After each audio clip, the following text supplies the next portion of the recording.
Okay, so hopefully it should work now.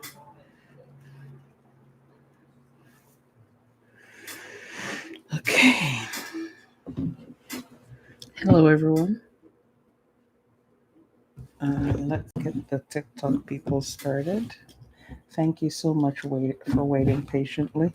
You know how Murphy's Law works? When everything is set to go, some technical snafu will come. So I was trying to do some technical brouhaha. So please go ahead and get your drink, your snack, your notebook, and your pen. We're going to have an interesting class today.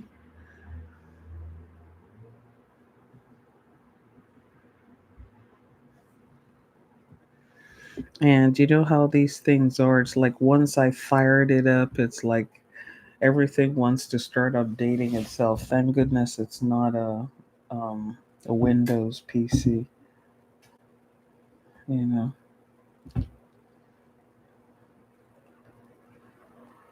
Because if it was a Windows PC, then we'll have a lot more drama. Okay, so let's get the TikTok folks started. For those of you who don't know me, I'm Dr. Tochi, aka Papa Dr. Tochi, Mama of the men's and the women's.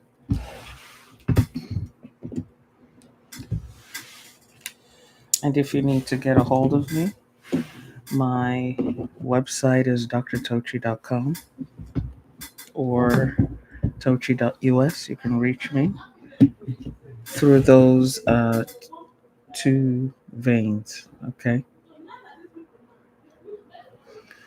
So, greetings to you, Miss Allen. Hi, Ife. Hi, Onyinye Chukwu. Hi, Dr. Karen. And hello, Jenny Balker. All right. Today the class is going to be about deconstructing the Jesus Egregore. And I think that this topic is very timely because please pardon the noise in the background. I have guests in the house. So, this topic is very timely because there are lots of people who are um, they are disengaging from religion. Hi, Miss Octavia. People are disengaging from religion because the religion doesn't serve them.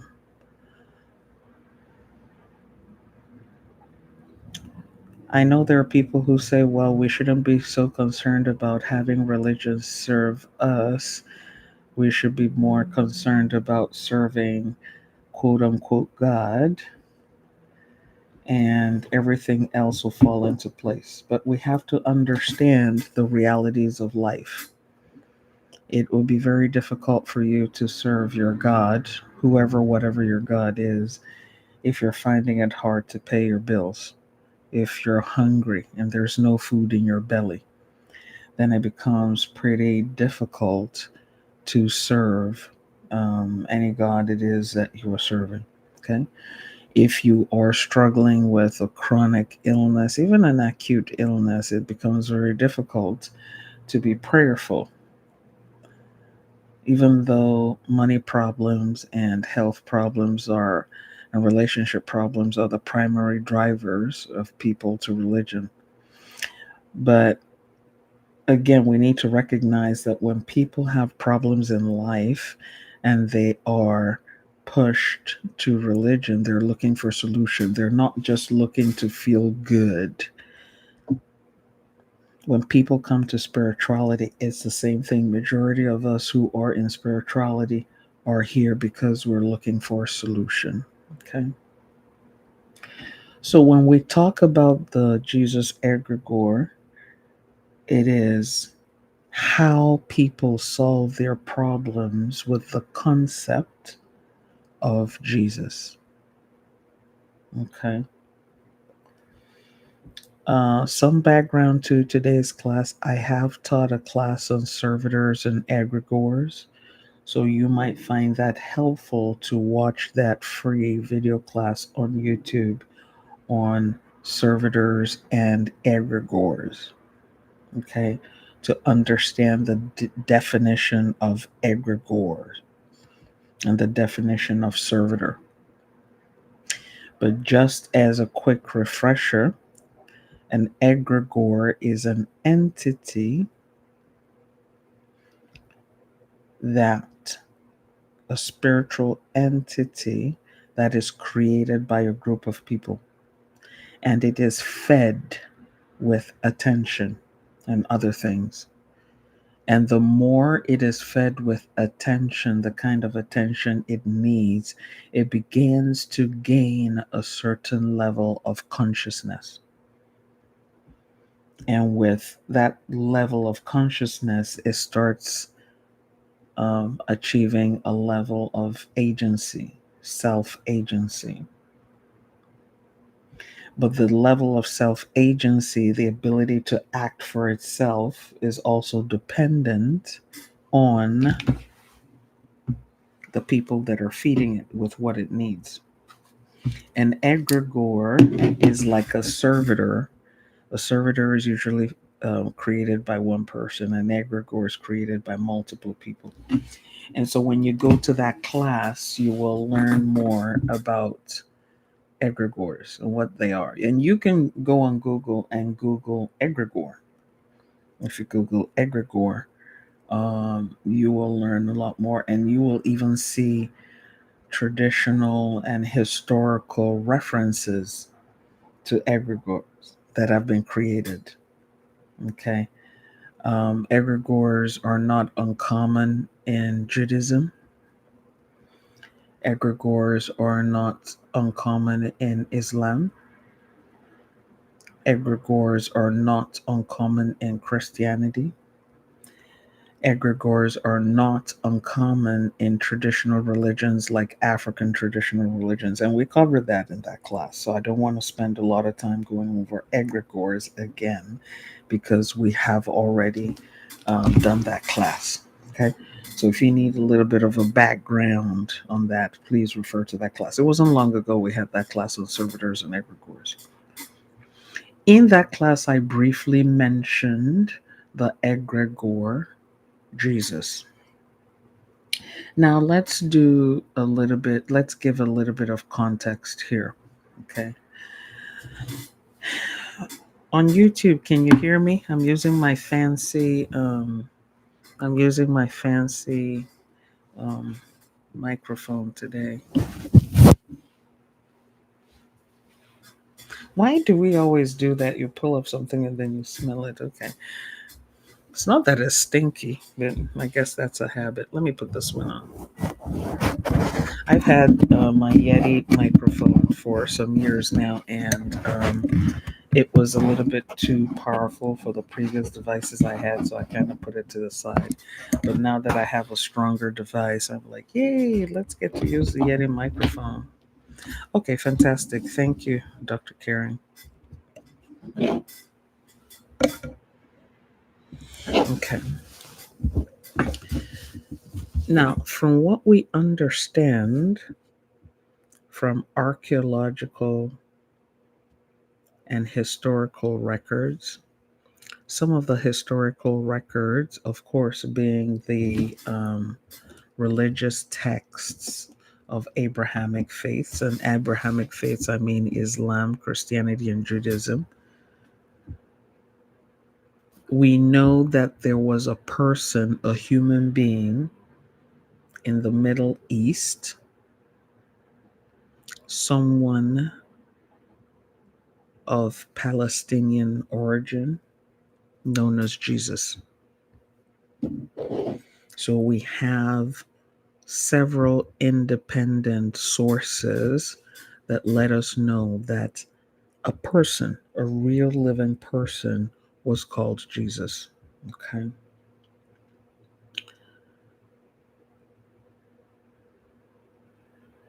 We also I believe also there are records of Jesus having gone to India. And there's some people who have support for it out there in India, that Jesus came to India to study. And we're not here to debate that or to argue who's right and who's not right. What I'm trying to establish here is whether there was even a person called Jesus. Okay. There are some people who also claim or allege that Jesus spent some time in present day Europe around United Kingdom, just like the folks in India and Tibet say that Jesus kind of hung out there. I am not aware that Jesus is mentioned anywhere in the hieroglyphics of the pyramids. And I stand to be corrected if this is the case. If anybody has that information, okay, with references that Jesus was mentioned in the thank you, Love Free. Thank you for the gifts. Thank you, thank you, thank you. So if anyone has information that Jesus was documented in the records of Egypt, ancient Egypt, whether it was in the hieroglyphics on the walls of the pyramids or in the papyrus, let me know. And when I say documented, I don't mean documenting Christianity. Okay. Thank you. Thank you. Thank you. Thank you. Thank you for all the beautiful gifts. Okay. So I'm not talking about someone now taking some scripture and quoting scripture to me. Okay. You say there's a house in India in his honor. Okay. But having their houses in India in Jesus' honor, it still doesn't prove that there was a person called Jesus. You see what I'm saying? So, if I believe in Jesus and I have a house and I, name the house after Jesus and have it in Jesus' honor, it doesn't prove that Jesus existed. So, what I'm saying here is the documentation where people said Jesus came and did such and such, or we have records that Jesus came over here and did such and such. And I'm saying that there are folks out in India that claim to have those records. There are folks out in United Kingdom who claim to have those records, and those records are not reflected in the Bible. They're not reflected. I shouldn't even say Torah because Torah is Old Testament. So scratch what I said earlier about Judaism. So the folks out in India who say that Jesus came there to study, you don't see that reflected in the current Bible. Now, that might be in the Vatican Bible, because we know that in the Vatican, they use different documents than the rest of us ordinary human beings. They have documents that most human beings will never ever see.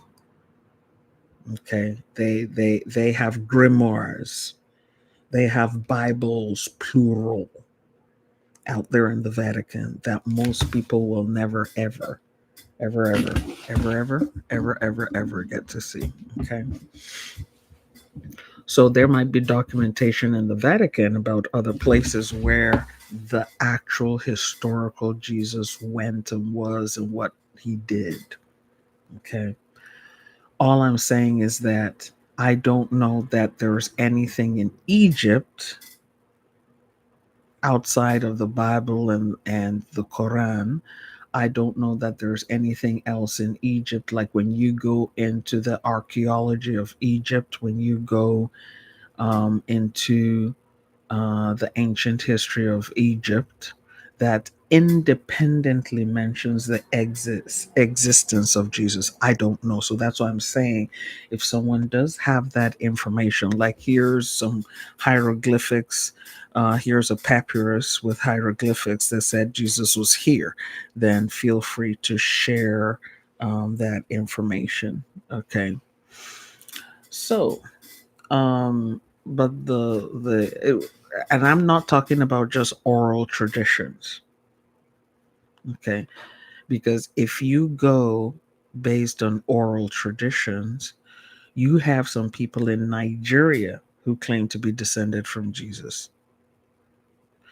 They claim to be Israelites, and they look at the Bible and they try to interpret the Bible to in such a way to indicate that they're descended from Israel, even though the state of Israel doesn't recognize them, has never even heard of them. And that's a political thing that's going on there with them. Okay. So I'm talking about, is there actual documentation? So we do have some documentation here and there that Jesus as a person did exist.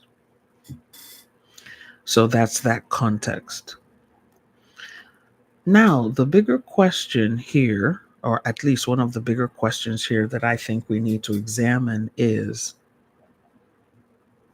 the Jesus that people worship today, the people that Jesus venerate today, the people that Jesus call upon today. Is it the same historical Jesus, or is it a different Jesus? And it's very important for us to understand what this question means. This is a question that has been wrestled with by biblical scholars, Christian apologists, archaeology experts, anthropologists, basically, and history scholars. And there are so many books written on this issue as to the real identity of Jesus. But what we do understand is that Jesus originated in the Middle East, and most describe him as a Palestinian. Now, people now say if he was Palestinian, he had dark skin, that he was not Caucasian.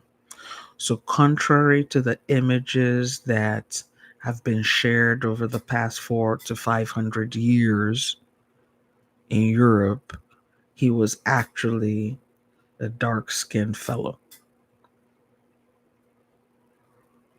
Okay. Because he came from the Middle East. Now, some people might want to argue that and say, no, we think he was white and he had blonde hair and blue eyes. If he was white, the way we understand white to be, then why did Christianity spread from the area of present day Israel and come into Europe? It should have been the other way around. It should have been Christianity spreading from Europe, where there were white people, to the Middle East and other parts of the world.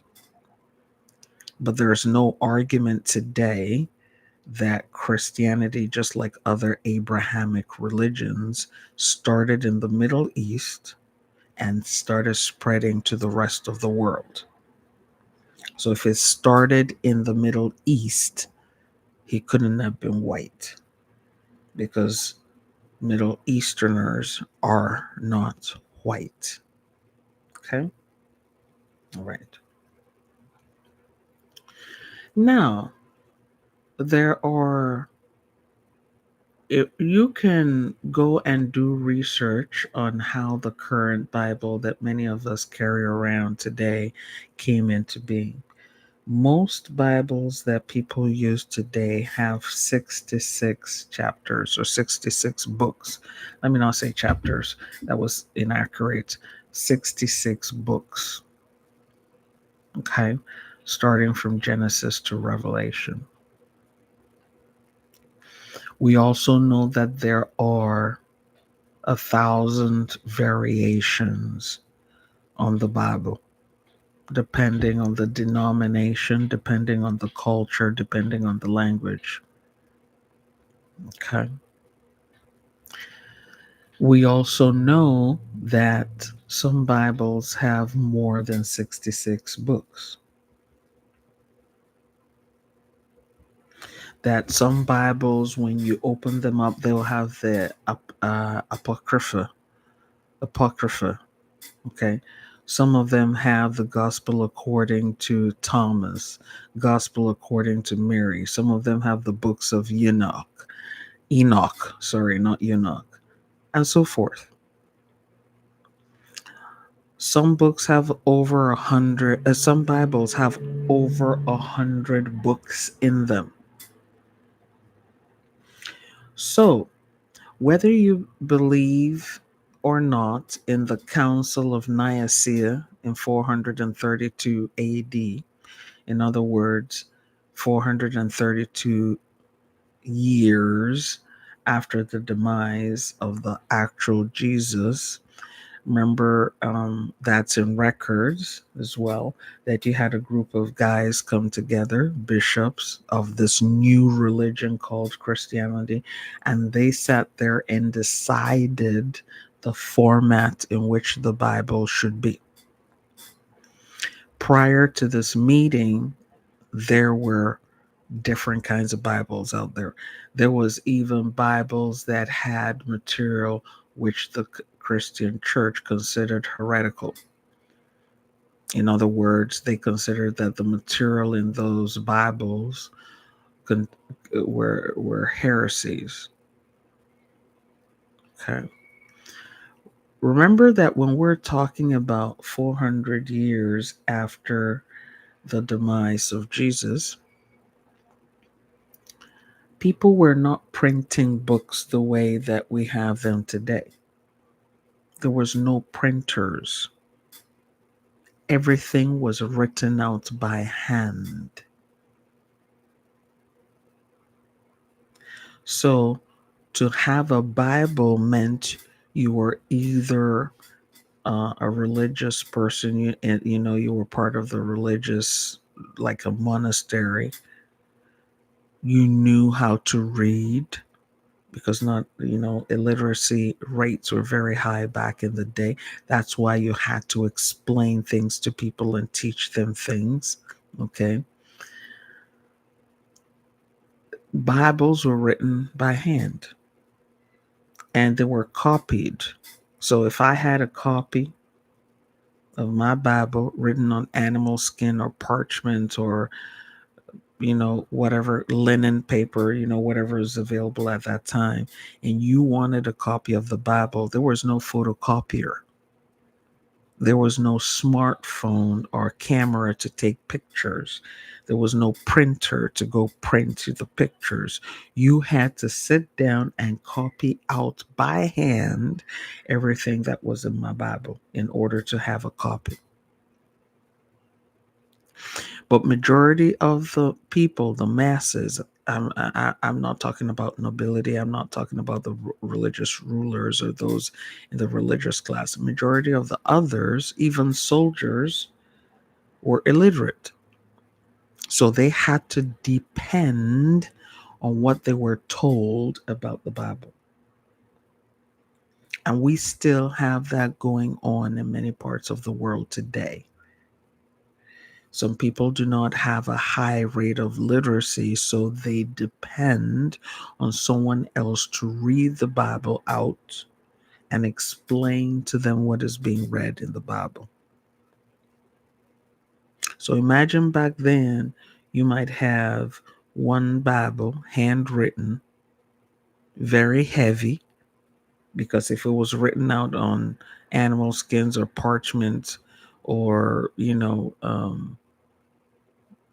leaves made from plant sources, they were very heavy things to carry around. And so you would have a Bible at a monastery, and everybody in the monastery, which is where monks would stay, would use that Bible, read that Bible.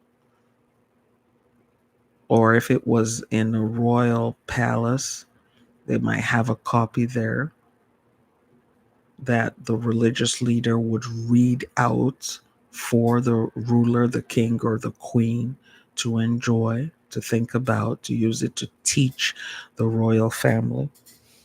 It'd be one copy of one huge, massive book.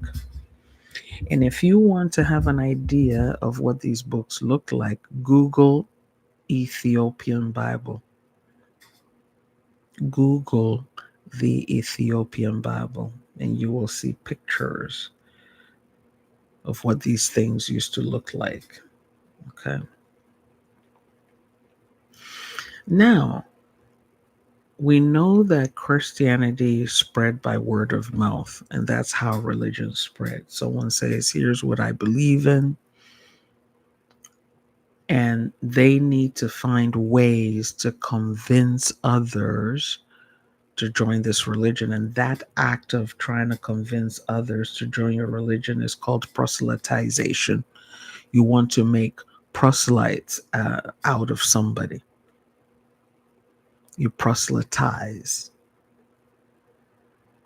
And part of proselytizing to others means you want to tell them things that will convince them, overcome their rational thinking, so that they can join you in your belief system. So, in order to do this, I have to talk to you about miracles. I have to talk to you about mysteries. And this, the human mind is piqued by these kinds of things. We love miracles. We love magic. We love mysterious things.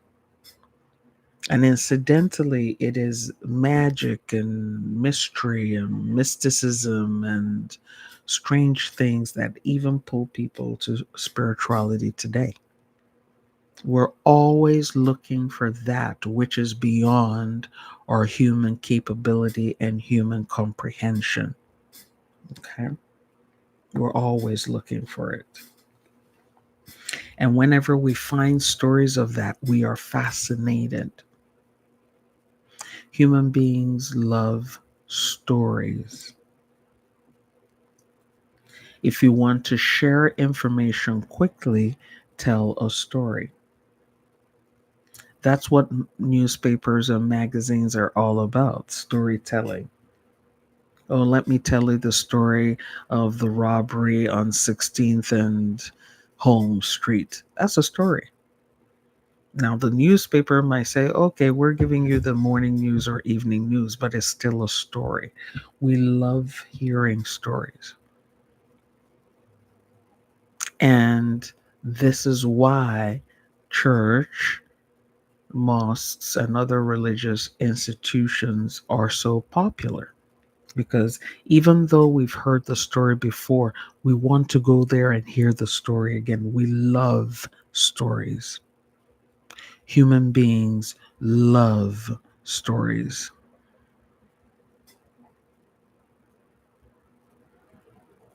Okay. So, yeah, we already know what happens in the Bible. We know how it begins and how it ends according to the Bible. But it still doesn't prevent us from going to church every Sunday and every Wednesday to go hear someone talk about it again. We love stories. Okay. So, now going back to this idea of proselytization, if I want to convince you to be part of my belief system, to believe what I believe, to have the same kind of faith I have to tell you convincing stories. And accuracy might be sacrificed in the telling of these stories. Two people can experience the same thing, but they're not going to relate what they saw. They're not going to tell the story of what they saw in exactly the same way. Some of you might be Familiar with that team building exercise, the one where you put 10 people in a line and you whisper in the ear of the first person and say, okay, tell it to the other person, but whisper it in their ear. You will now find out that when that information you whispered into the ear of the first person gets to the 10th person, it is radically different from the original message that was given to the first person. We don't replicate information perfectly. That's what that exercise demonstrates. And you can go on Google and Google that exercise. A lot of companies do it for their team building exercise. And the point is to show how communication gets distorted the more people lay their hands on that information, how information gets distorted. So you and I can be sitting down and listening to the same person, but there's no guarantee that you and I are hearing the same thing. No guarantee. And you and I might be assuming that you and I heard the same thing. But if both of us now turn around to tell someone the story of what we heard, you will now discover that two of us heard two different things and we understood different things.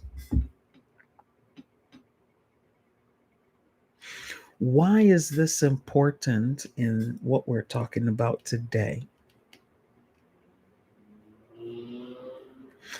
Different variations about the story of Jesus were cascaded into the populace. The people who followed Jesus wanted to proselytize, and they had instructions to proselytize. Go there, convince people to become followers of Jesus. But each one had to tell that story in such a convincing way in order to get people to follow. Remember when Christianity started, there were no Bibles. Everything was oral tradition. Everything was word of mouth. You had somebody saying, oh, yes, I personally knew Jesus. Excuse me. And the person would say, yes, I personally. I, you would get people saying, yeah, I personally knew Jesus, and Jesus did this and said this and said that. And they would tell a group of people.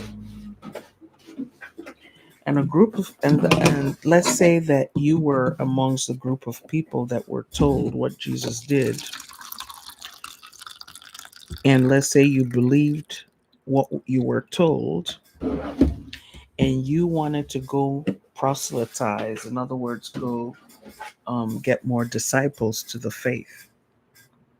How were you going to tell the story in a convincing way? Were you going to say, well, Dr. Tochi said that she spoke directly with Jesus and broke bread with Jesus? Or are you going to speak of it as if it was your personal experience? Because the story becomes less powerful if it's like Dr. Tochi said, Peter said, Mary said, Agatha said, Abdul said.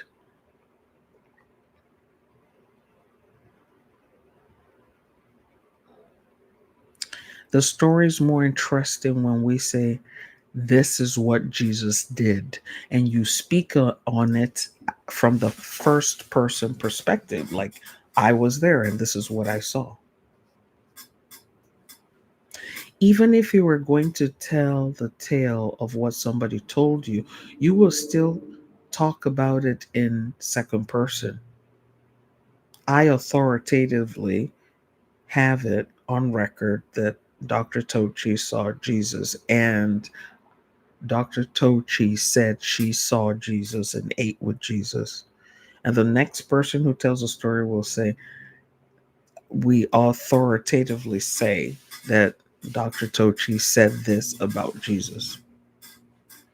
And if Dr. Tochi said it, it has to be true.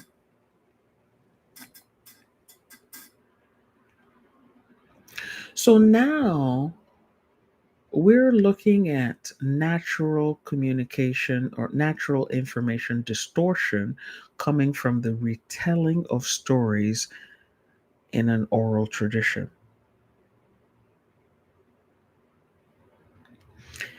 Different, as a result, different kinds or different, let me not use the word kinds, different personas of Jesus started being developed.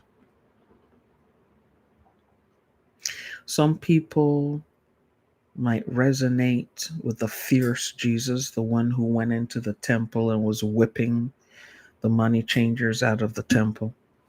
Some might resonate with the compassionate Jesus who was feeding people by the seashore. And remember here, I am not arguing about the veracity of these stories. That's not what we're discussing here. We're not here to discuss whether these stories were true or not, because we have a destination we're going to with this class. So we're not going to be distracted with was it true or not true. We're just seeing how things developed. Some people would resonate with Jesus as a divine being or partially divine being because someone said when John the Baptist was baptizing him, the Holy Spirit descended on him like a dove. Jesus said, "My Father and I are one." So people are like, well, he had to be a divine person. And so people are seeing, it's just like, remember the story of the six blind people who were asked to describe an elephant? And the six blind people were brought to an elephant, and their hands were put on the body of the elephant, and they were asked to describe the elephant. And some people said, "Oh, the elephant is a wall. The elephant is a this. The elephant is a that," depending on what part of the elephant they were touching. That is also demonstrating communication differences in communication perception and differences in perception in general. So we now start seeing that different personas of Jesus were being created, albeit unconsciously and maybe consciously. Because now if you had people who says, "Well, I think we need to get this religion up and running. We have to make it as appealing as possible. We have to start ascribing magical attributes to the central figure of this religion," that will convince more people to join. And it works. It even works till today. Even with the sophistication of our intellects today and the fact that we know a lot more than the people back in the day, we are still intrigued by magic. We're still intrigued by miracles because the story of miracles is the story of magic. How did somebody who was dead suddenly become alive? How did somebody who was blind from birth suddenly start seeing, and so on and so forth? We like that and we love that because it speaks to a part of us that is beyond the ordinary, beyond what we can do by ourselves and for ourselves. So I want to believe that magic exists and magic works. Okay. So here we are, we're having thousands of hundreds of people and then thousands of people relating this concept of Jesus, but all these concepts are different depending on the storyteller's perspective and the hearer's understanding. Remember again that people back in the day were illiterate and they had to go by what they were told. And the more sensational you could make that story, the more it would stick and the more people would share that story. We see it even today. Bad news spreads faster than good news.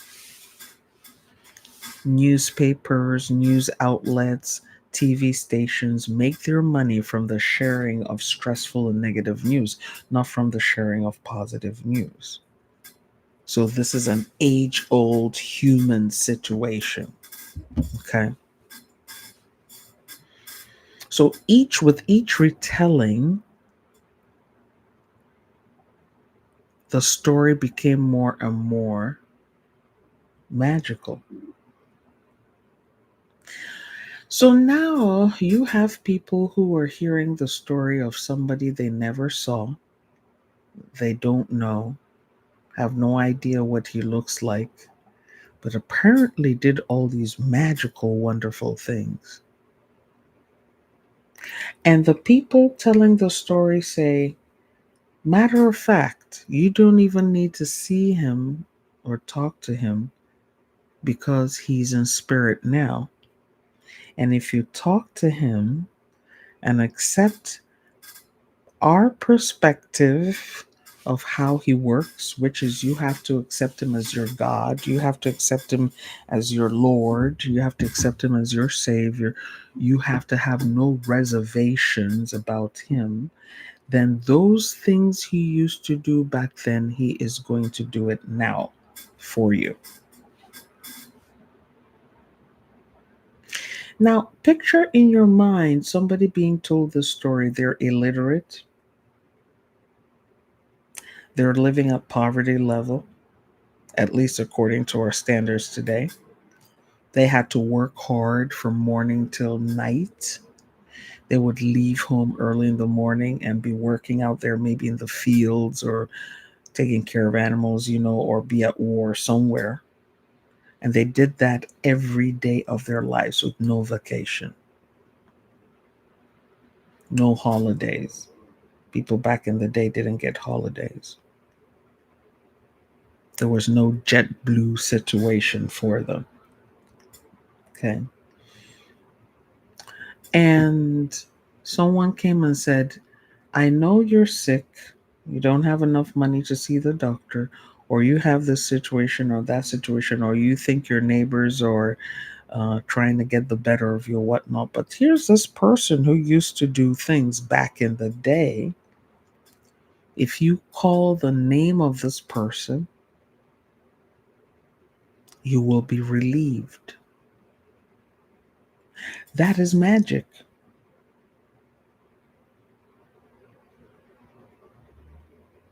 That is magic. Because what we're looking at is these were belief systems that even existed before Jesus, the historical Jesus. And when that historical Jesus was here, he met those systems. People believed in magical things. Remember the story of the man who, for was it 10 years or how many years, 9 years, 10 years, however years, that used to lie beside the pool at Bethsaida.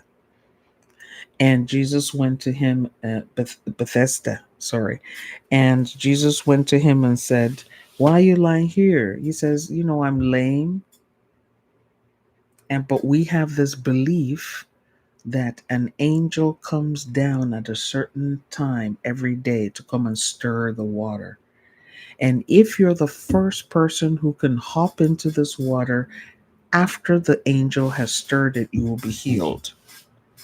But the problem is, because I'm lame, When the water is stirred, before I can get myself to the pool, other people have gone in and they're healed, and it's too late for me. And he had been lying beside that pool for a very long time. That is magic.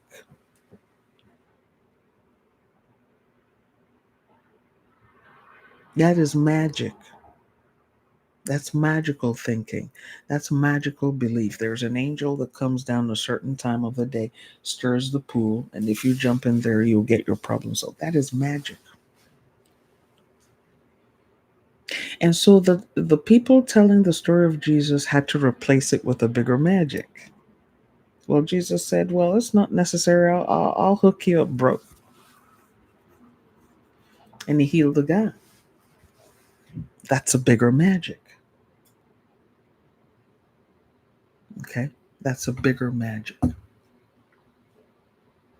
So now you now have thousands of people in lands far away from Palestine and from Israel talking about this person who could perform magic. This person could walk on water. This person could feed 5,000 people with a couple of loaves of bread and one fish or two fish, whatever the story was. There is this magician out there who can help us solve our daily problems.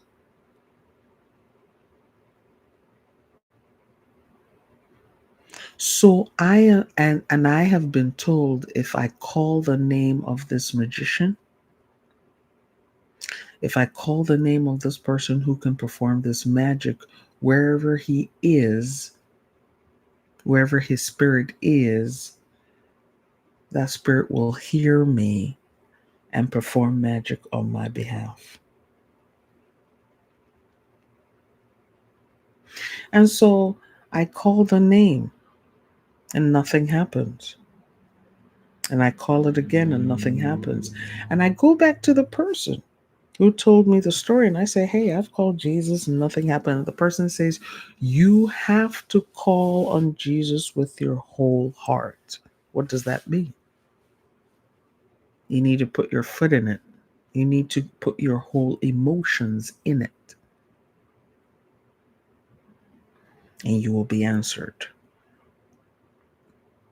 So here we are. We rouse ourselves, get emotional, call Jesus, and something happens. We have a shift. We have a change. And we're like, "Oh my goodness, this person who brought me the story of Jesus is correct, is real, is true." Okay? So just like Pavlovian dogs, we do it again. Oh, I noticed that when I put my whole heart into it, I will get the results I want. And I have very simple wants: that my farm does well, my children marry well, that I have food in my belly and a roof over my head and clothes on my back. Those are the needs of people back then. They didn't need an iPhone. They didn't need a big mansion. They didn't need a yacht. They had simple needs. Oh, I have been sick for a while, or I've had this boil, and the boil is not going, and the boil is now infected.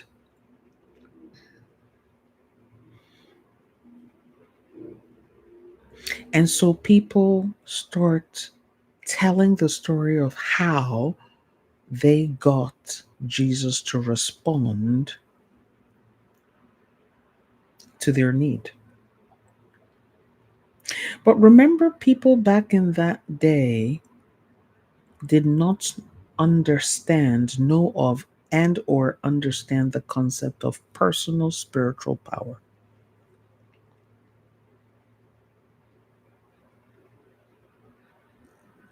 So everything that they were able to achieve, they ascribed to an agency outside of themselves, with no possibility that they were able to achieve that by their own spiritual power.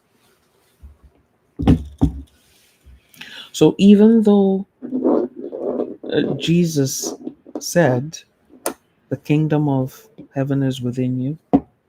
These things I do, you will do even more." People didn't quite internalize it and understand what it meant back in the day, even till now. Not everybody understands that. They're like, it's Jesus. It has to be Jesus, not me. Let's go back to the definition of egregore. An egregore is that entity, spiritual or consciousness entity formed by a group of people.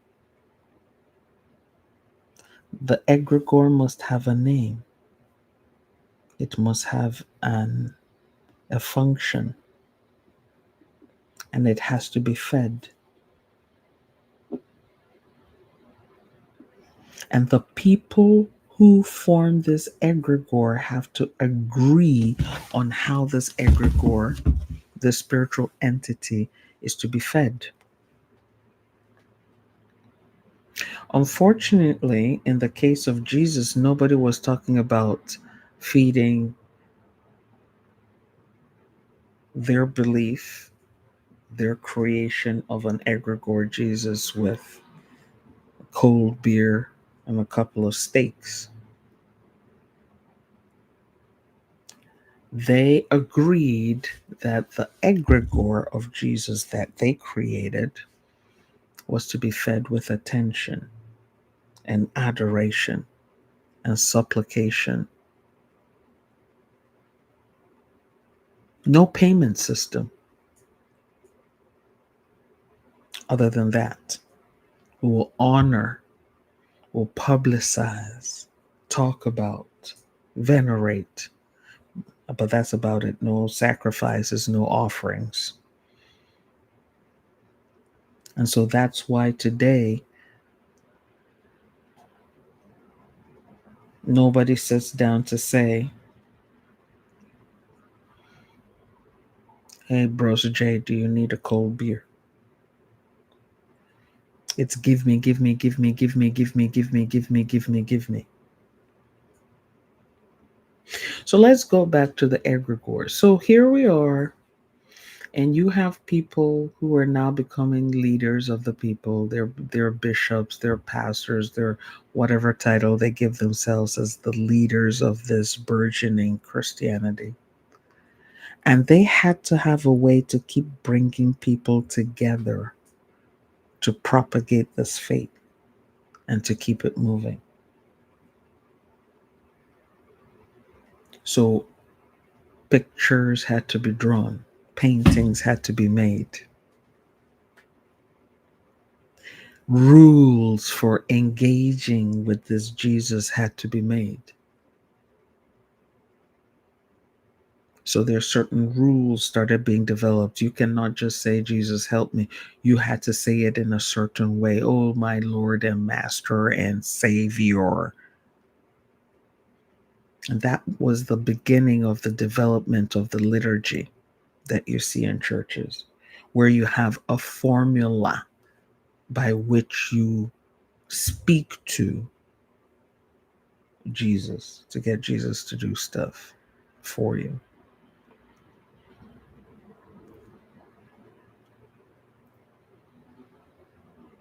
And when you look at how egregores are created, remember we talked about the anchoring of the egregore. The egregore has to be anchored somewhere. So somebody had to start drawing pictures of Jesus.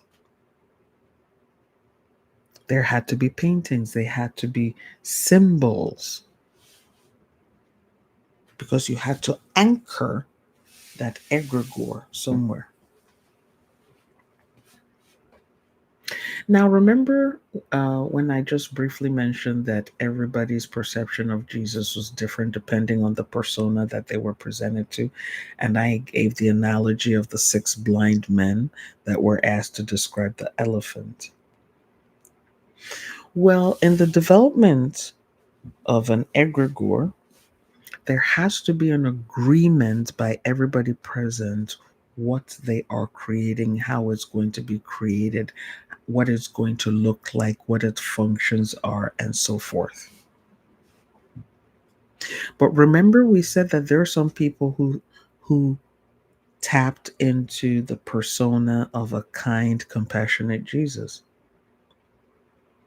Some people believed in a persona of Jesus as a stern taskmaster. Some people will, had their belief system wrapped around a Jesus as a divine being, and so on and so forth. So now you start seeing egregores, different egregores being created around different rules and performance expectations.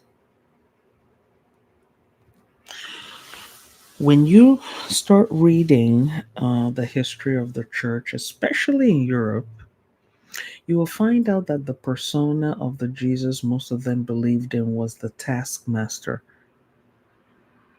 the one who had to be appeased with suffering and pain,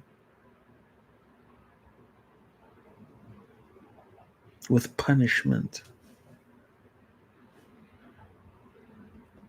And this was the persona they started promoting even when they started colonizing other places. They were like, okay, we need you to stop your religion. It's not working. We brought a new religion for you. And this is the one that you're going to go after. And if you want to please this Jesus we're bringing to you, you have to accept suffering. You have to accept the idea that you can toil in this earth and not reap the rewards of what you toiled for. You're going to reap it on the other side. That's what we believe. That's what's working for us. And the more we believe in it, the more it works for us. And that's why when you look at the concept of Jesus in Europe, there's a lot of pain and suffering, people flogging themselves, chaining themselves, starving themselves, inquisitions, confessions. Remember, we did a class on, I'm trying to remember if it was a general class or member class, where they had dug up, archaeologists had excavated and found the grave of um, an ascetic, a female ascetic, and she had been buried with her arms and hands and legs heavily chained. So she was dead, and she was bound with these heavy chains. And the archaeologists has said it was not uncommon for people during her era to practice self abnegation. It was not uncommon for them to inflict pain and torture on themselves to prove to God or prove to Jesus that they were sincere and that they were humbling themselves to the utmost in order to receive the grace and the blessings. And so they did that. And some of these cultures were already used to pain and suffering and expressing their religion through pain and suffering because in their traditional religions, that is what they recognize, that is what they practice, the pain and the suffering and the beatings and the floggings, the thrashings and the starvations and the mutilations. That's what they were used to in their religion. And all they did was they transferred their practices over to this new religion called Christianity. And how do we know this? If you go and look at how the Ethiopians practiced their Christianity, you don't see that the pain and the suffering, the whippings, beatings, and thrashings. You don't see that. You see instead more of an intellectual engagement and a humble worship and devotion. That was the persona or egregore of Jesus that they interacted with. Okay. That was what they interacted with. Thank you for the likes on TikTok. Thank you for the gifts and the presents. I appreciate you. Thank you. Thank you so much. All right. So you now have other people who interact with their persona of Jesus. Remember again the six men and the blind elephant. And so you have people having these different perspectives of Jesus. You talk to the folks out in India and they're like, he was an excellent scholar, excellent student. And here's what we taught him how to do.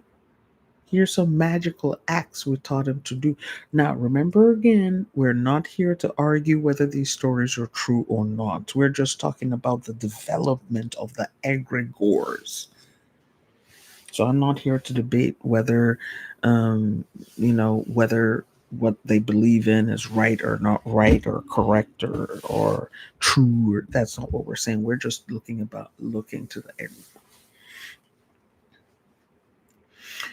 We can create an egregore, and remember that when we talked about the creation of egregores, the egregore or the servitor, if it's one, or egregore if it's created by a group of people, has to have a function. It has to have a function. That thing we're bringing into consciousness has to have a function. Remember, we talked about the rabbis, the Jewish rabbis that had golem. Those were their servitors. And those golem had to perform certain functions. They will send them on errands and give them tasks. And if you perform this task, here's how you're going to be rewarded. Remember, we talked about the Tibetan tulpas created by the monks, and they too had to be rewarded a certain way. And so here we have the egregores of Jesus being formed around the different perspectives or personas that how people understand Jesus. And these egregores were being rewarded. We will adore you. Therefore, you have the adoration mass, the adoration prayers. We will venerate you, have the veneration prayer. We will give you praises that you'll have the praise songs, the psalms, and the more modern praise songs. We will fast. We will declare vows of chastity and poverty, and then you have your monasteries and your nunneries or your convents. We need to understand that the concept of the different egregores of Jesus, distinct and separate from the historical Jesus, are different for different people. The Jesus that many folks worship in Africa, for example, is not the same Jesus that folks worship in North America, and is not the same Jesus that folks worship in Europe. If you go to Europe today, very few people are, and I'm talking about Europeans. I'm not talking. Let me differentiate that. When you discount the immigrants and you talk about the Europeans, people who were born there, raised there, lived there for generations, okay, most of them are not the same kind of Christians people are in places like Africa or in Latin America. There's no hollering, there's no screaming, there's no carrying on. Okay. Okay, let's play the TikTok puzzle. Okay, there we go. And life works well for them. Many of them don't even bother going to church. There are so many churches in Europe that are disused, unused, falling apart. So they no longer feed that egregore. The things and ways that they depended on that egregore, they have replaced with technology. So right now, that whole Christianity thing and the Jesus thing and whatnot for them now is more symbolic. Do people go to church and get married out there? Yes, they do. But you're not going to see anybody falling out in church and speaking in tongues and stomping around and rolling on the floor. Because all of that has been replaced with technology.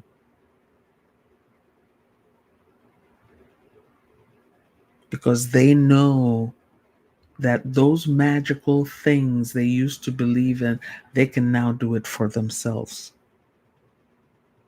They have the funds, they have the resources to recreate those magic for themselves. Now, if you go to a place like Latin America,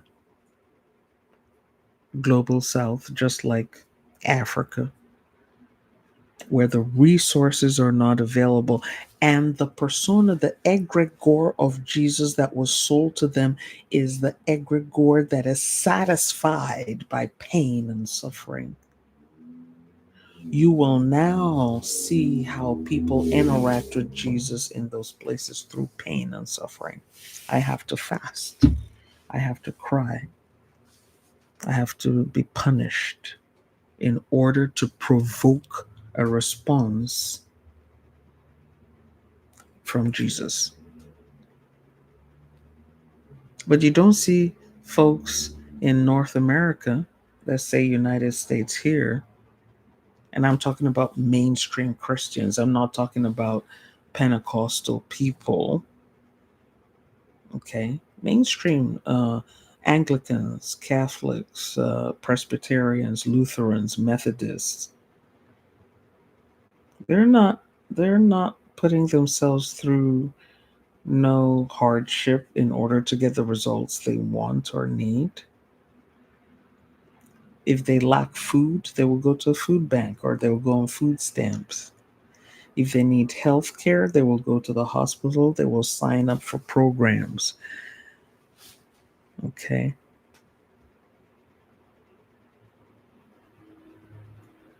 They've created social safety nets that have obviated the need for magical thinking. And so they no longer subscribe to the concept of getting results from Jesus through pain and suffering and crying. And now, remember again, I'm using a broad brush here because there are still pockets of people here and there who believe they have to suffer, especially if they're immigrants. Okay. Even when you look at the founding of America, many of them, when they left Europe and came to settle here and create a new nation, those that came over were Freemasons and Rosicrucians. They were metaphysicians. They were mystics. And their concept, their egregore, Jesus' egregore, was more on an intellectual level. Because when you look at books like the fourth and fifth books of Moses, the sixth, seventh, and eighth books of Moses, and so on and so forth, you can see how the egregore of Jesus is invoked. And for those of you who don't know, I already have a 2.5 hour class on the books of Moses on my YouTube channel. It's more intellectual. If I use these names in a particular way, write it in a particular way, I'm going to get the results I want. But that's not what the average African person is thinking. The average African person is saying, well, according to the colonizers who brought this here,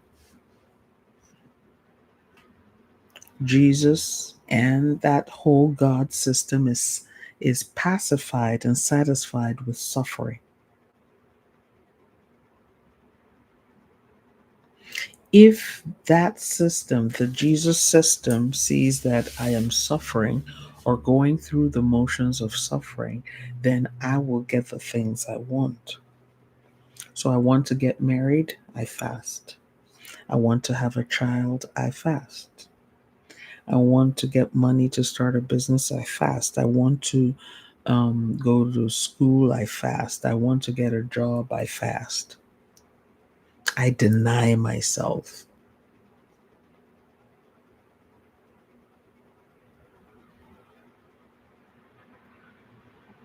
And when you go to the mega churches in Africa, that's the underpinning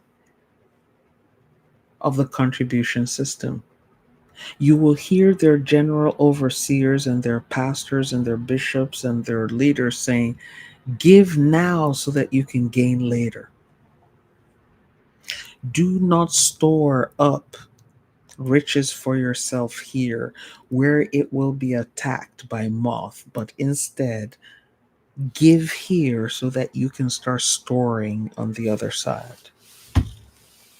If you come to an average American, Christian American, and you say to them, you know what, I want you to hand over most of your paycheck to us and hope on getting your reward after death, they will kick you in the behind. They will laugh you out of existence. Once in a while, they might throw out something and say, oh, you know what? Let me just do this kind deed and hope that Jesus has mercy on me and does a good thing for me. But it is not an emotional act the way that an African or South American or Latin American would do it. Because there are systems in place that obviate the need for them to extend themselves the way that an average African or South American would, or someone in the Caribbean. You know, I'm using a broad brush in describing these demographics, but hopefully you understand. And this idea of a Jesus egregore satisfied by pain and suffering was bought into by the slaves. And it was also in the version of the Bible that they got.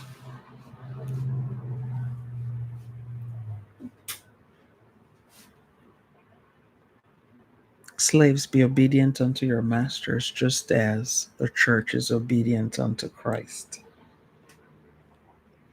So you see the songs and the singing and the behaviors, everything speaks to, I know I'm suffering here. I accept I'm suffering here because there's something better over there and Jesus is going to make it happen. This egregore of Jesus that I'm hoping on and holding on to will make it right.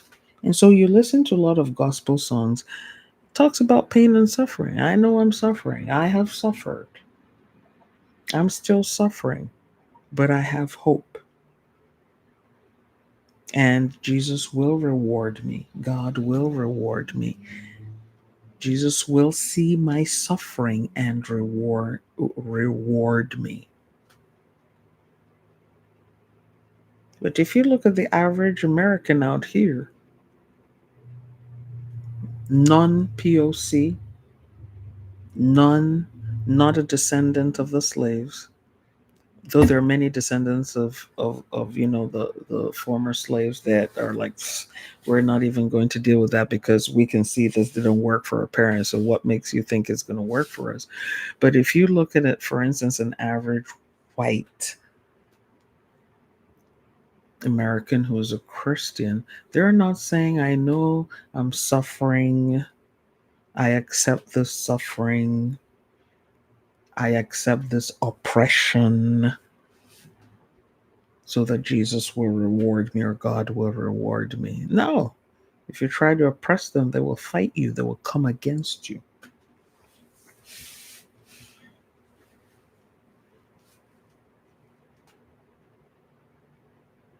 Okay.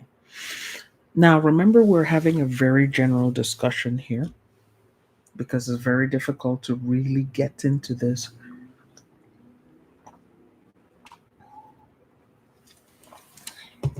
Every particular aspect of it. But I hope we have enough to start provoking research and thinking about this. You need to understand that the Jesus you worship and venerate is not the same Jesus that other people worship and venerate. People are working with the egregore of Jesus that they feel works for them. And sometimes people will switch egregores. So maybe they're working with the African Jesus egregore that feeds off of pain and suffering and deprivation. And then they maybe emigrate to Australia. Social structures are in place.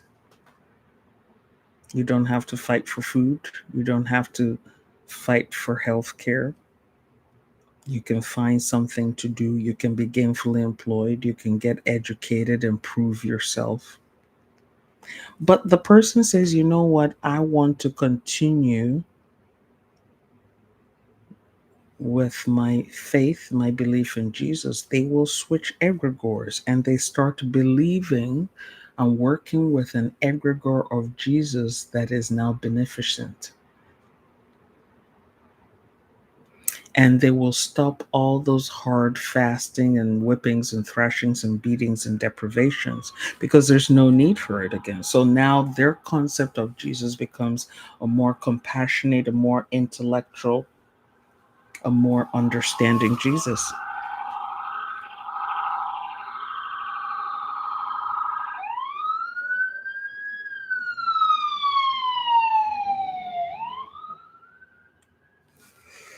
Let me take a couple of questions.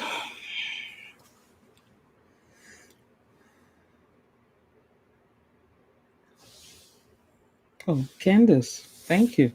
This is a deep cut. I've been waiting for this. What spirituality are the elites using? Definitely, they're not worshiping Jesus egregore of pain and suffering. Many of them are not even into that egregore anymore. And that's why I described what is happening in Europe. People will go to church to get married, they will go to church to christen their children, they will go to church for a funeral, but it's no longer a significant ritual. It becomes a social signal. So, yes, I'm going to get married and I'm going to go marry in the church and have all the pomp and pageantry. But it doesn't mean I'm going to be like the African. And if you're African, pardon me, because I want to use an example that resonates with a lot of people because I know I'm followed by a lot of Africans, so they will resonate with it.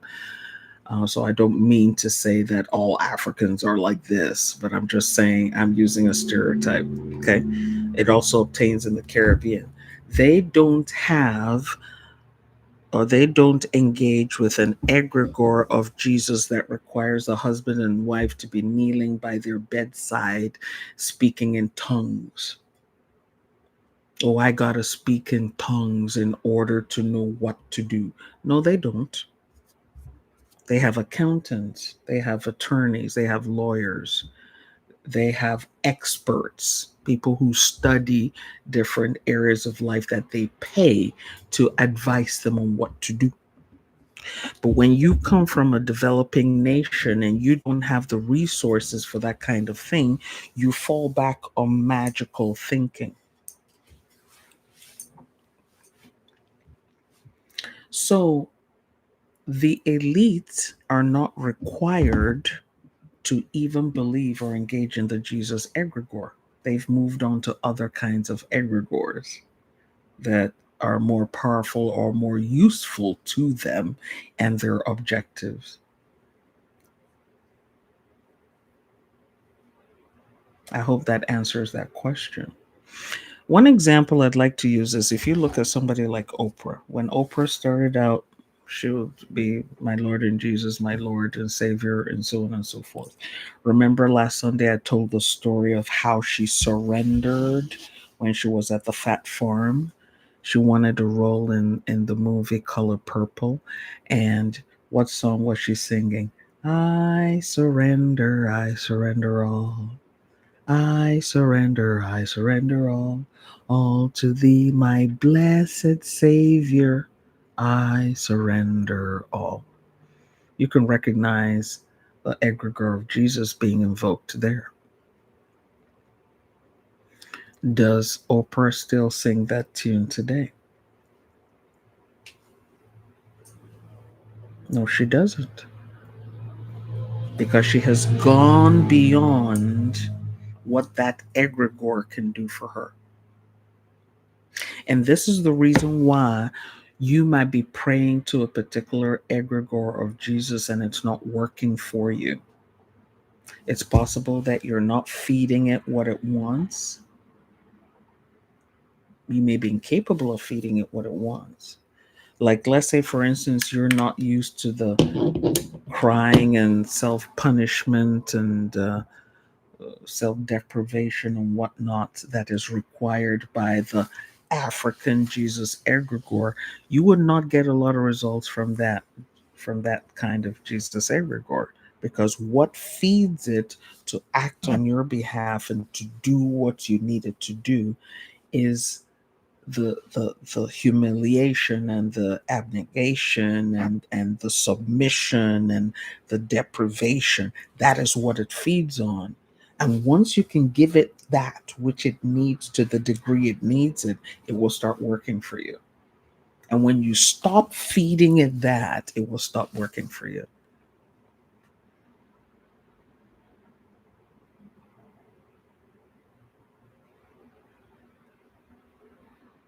But the question becomes, how long can you keep on crying and thrashing and fasting, starving yourself, and doing all kinds of things to yourself just to get results that can be obtained through technology? Walk with me through this. If you're living in a developing nation where the government is corrupt and the government hasn't put together or put in place the infrastructure that they need to put together for folks in that country. So, in order to go to a hospital, for instance, there are some places, okay, where the doctor will not see you. Matter of fact, you will not be admitted to that hospital until you put down a deposit, because there's no health insurance in those places. So for the doctor to, or the doctor might, first of all, you have to register with a fee, put down a deposit. The doctor sees you, diagnoses your situation, writes a prescription, and then if you're required to stay in that hospital, you have to put down a hefty deposit. If you lived in a country that had that kind of system and you did not have money, what would you do? Let's say, for instance, let me put it in numbers so that it would look, you can understand the magnitude of what I'm saying and the reason why we do what we do. If you were living in that kind of country and you were sick, you were running a fever, and you needed to see a doctor. This fever has been going on. You've been self medicating. The fever is not going away. Maybe you might have some pain, and you're like, okay, I need to see a doctor. Then you get to the hospital, and they say, oh, okay, you want to see a doctor? We need a deposit of $5,000. And all you have is $20. How would you make that work? Even if they said, okay, the deposit to Okay, the fee to see the doctor is $500 and you had $20 in your account. How are you going to make that work? I want you to understand the magnitude of what is happening here. So they say to you, okay, it's $500 to see the doctor. You have $20. So what is the first thing you do? You're going to start calling around. Hey, can you help me out? I need to see a doctor. It's $500. I don't have $500. You're going to beg, borrow, steal. Then you see the doctor, and the doctor says, oh, I think you have an infection, and we need to do some surgery to go in there and tackle this thing. And you're like, okay, good doctor. How much would the surgery cost? Because remember, in this place, there is no health insurance. There is no Blue Cross Blue Shield. There's no Aetna. There's none of that stuff. And the doctor says, okay, for us to do the surgery, save your life, you need to put down a deposit of $1 million, and the total surgery will cost $3 million. And remember, you just begged, borrowed, and stole the $500 that you used to go see this doctor. Most people would go to church from there. Most people would get up from there and go to their church. They will go to their pastor and they will say, lay hands on me, let me be healed. The same way that Jesus laid hands on folks back in the day in the Bible and healed them. I want you to lay hands on me and heal me. And then if the pastor or whoever is the leader of the church is working with a Jesus Egregore that is fed with pain, suffering, deprivation, the pastor will say, okay, I need you to fast. How many days do you need me to fast, Pastor? Okay, I need you to fast for 30 days and 30 nights. You can only drink water and lick some salt. And if you do this thing, you will be healed. So now maybe you're used to that. And so you jump into it with gusto. You start fasting and you're praying day and night. You're speaking in tongues. You're like, oh, Jesus, you're the only one who can heal me. Help me, help me, help me, help me, help me. I do not have $3 million to get this surgery, and I don't know, there's nothing I can do.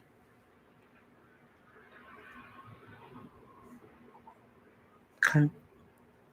There are some people who go about it so powerfully, they start raising up their own spiritual energy.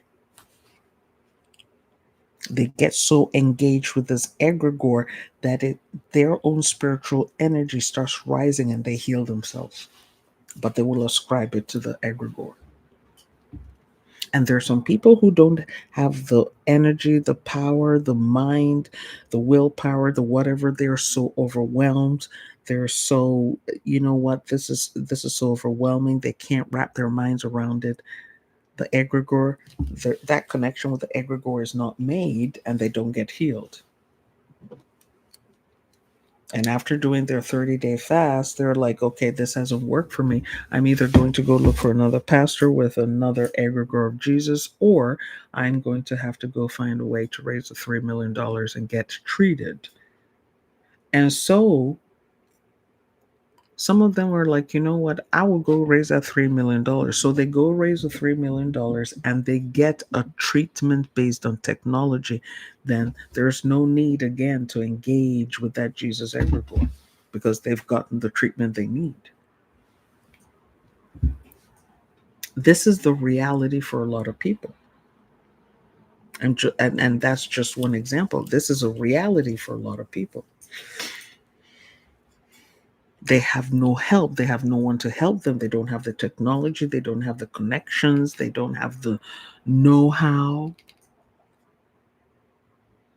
So they have to use a Jesus egregore to get what they want. Now, for the record, let me say this. I know today's class we're talking about Jesus egregores, but we also need to understand that there are different kinds of egregores out there. There are egregores around saints. San Juan, Saint John, egregore around archangels, Archangel Michael. There are different kinds of egregores that you will find in the Christian faith.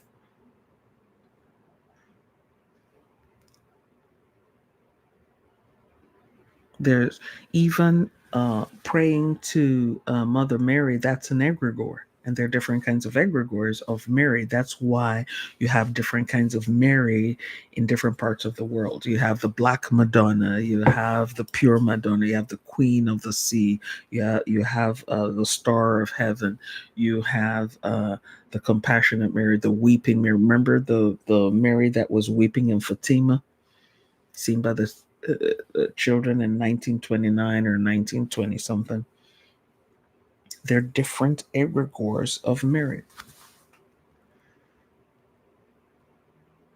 And I'm willing to hazard a guess from what I've read so far. I need to read some more on it.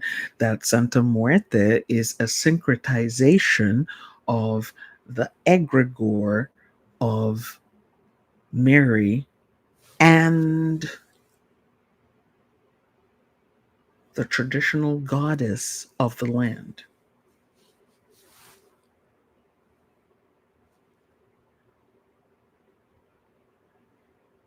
Depictions of Santa Muerte you will see are depictions very similar, the dressing and everything similar to Mary. The only difference between how Santa Muerte is depicted and Mary is depicted is that Santa Muerte is shown as a skeleton.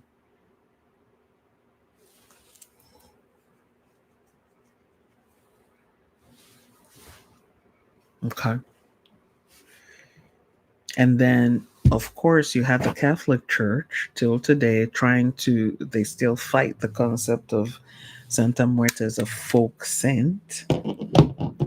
But you need to ask yourself, if the Catholic Church is saying Santa Muerte does not exist, Santa Muerte is fake, people, if you're a true Catholic, because there was a time in Mexico, the Catholic Church was excommunicating people who believed in Santa Muerte, so they had to take it underground. How come Santa Muerte is working for people and they're Catholics?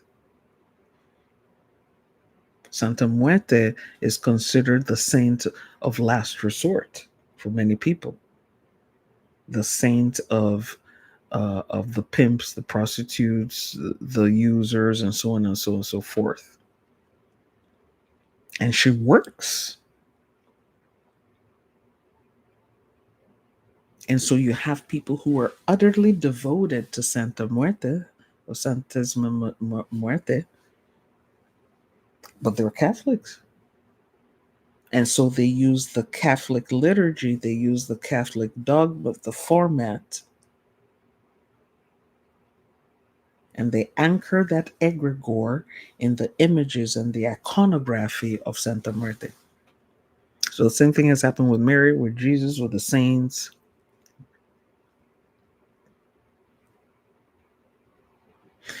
Now, well, when you look at Islam, we see something very interesting.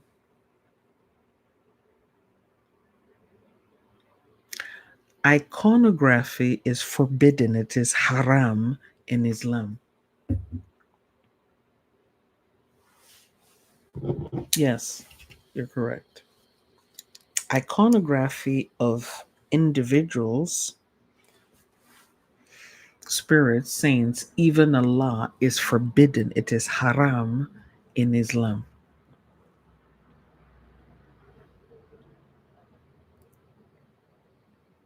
So now that forces a more emotional and intellectual engagement with that religion.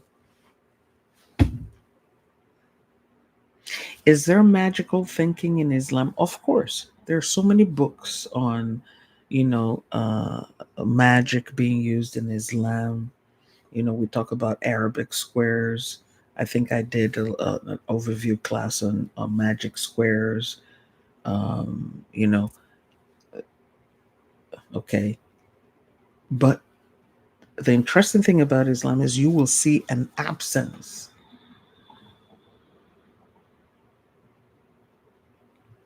But you will see some people who still in Islam will go to pray at the shrines of popular sheikhs, caliphs, and things of that nature, and people of that nature. They'll make shrines out of their graves, but they're not worshiping, but they will go there and ask for a miracle.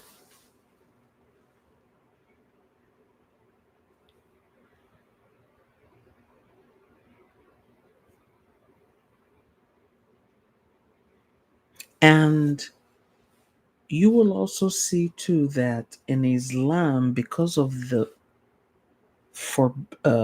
forbidding of iconography, you will not. There is zero propensity to start deifying the Prophet Muhammad, because you can't sketch him, you can't draw him, you can't anchor any egregore there in his name to anything. Not even a symbol, not even a statue, not even an image, not even a painting. Like the sketches and images we have of the Prophet Muhammad have actually come more from outside the religion than from inside. Like, for instance, if someone wants to write a book on the Prophet Muhammad, they might say, okay, I'm going to do this general sketch of, you know, a man from that region of that time wearing clothes of that time. But there's no one who's going to take that picture. Let's say the person used it in their book, going to take a picture of that and put it in their house and say, well, that's the Prophet Muhammad. That's haram. So Islamic magic and Arab magic is of a totally different dimension and style compared to Christian magic. And so the creation of egregores, let me throw this in here. Remember, I talked about the rabbis actually being well versed in the creation of egregores, as exemplified by their creation of golems that they would assign tasks to do. They were already familiar with the creation of egregores. And so basically, when you had Jesus come along, preach his peace and exit, people are like, no, we got to keep this thing going.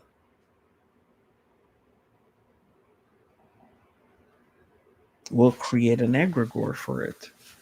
Because we need to be able to rally people around something, or else this will die out.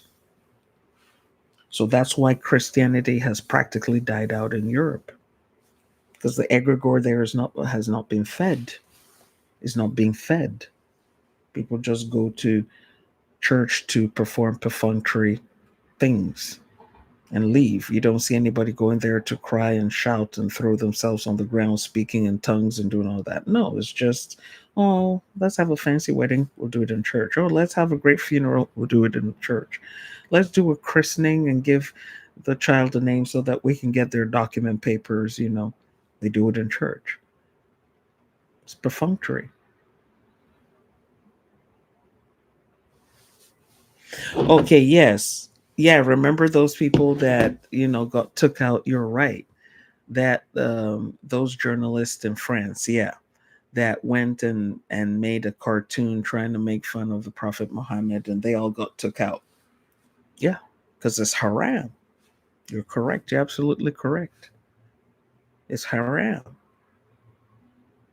because the Prophet Muhammad recognized our propensity for magical thinking, and did not want to fuel and start having people create gods out of him and the other Islamic leaders, because he already knew what was obtaining amongst his people.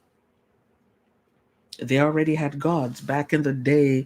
Before Islam and during Islam, people used to carry their gods in their camels. They would have little idols.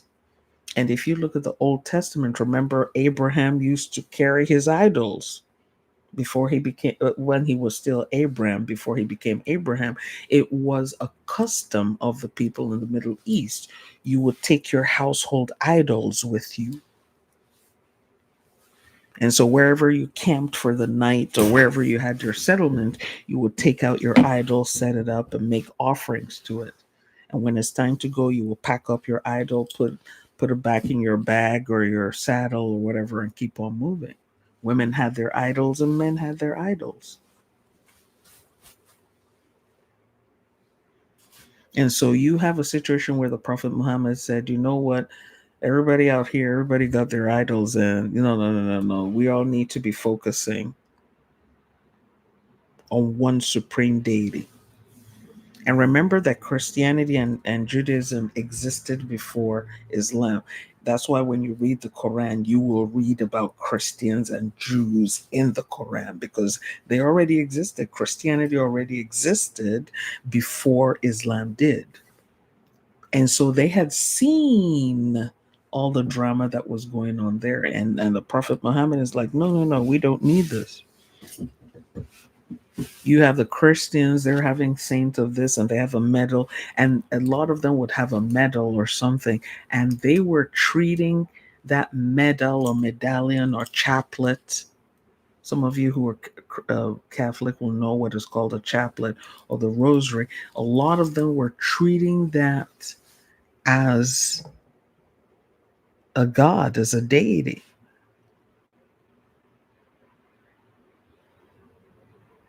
Okay. So,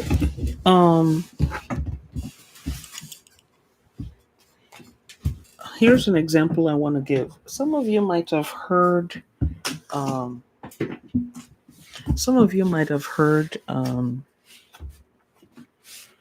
might know about the Otedolas. Okay. Femi Otedola is a billionaire in Nigeria. Okay. He has a lot of interest. He and his family, I think their primary residence is in London, United Kingdom. I want to give a quick example. So this guy's a billionaire. He has 3 daughters and a son. Okay. His son has special needs. And his last daughter married an artist, a guy who was known for singing, doing these Afro beats. And the young man, I believe, is now a billionaire in his own right. Okay. They're all Nigerians. Okay. They have a lot of money. And when I say a lot of money, I mean a lot of money. Okay. A couple of weekends ago, they got married in Iceland.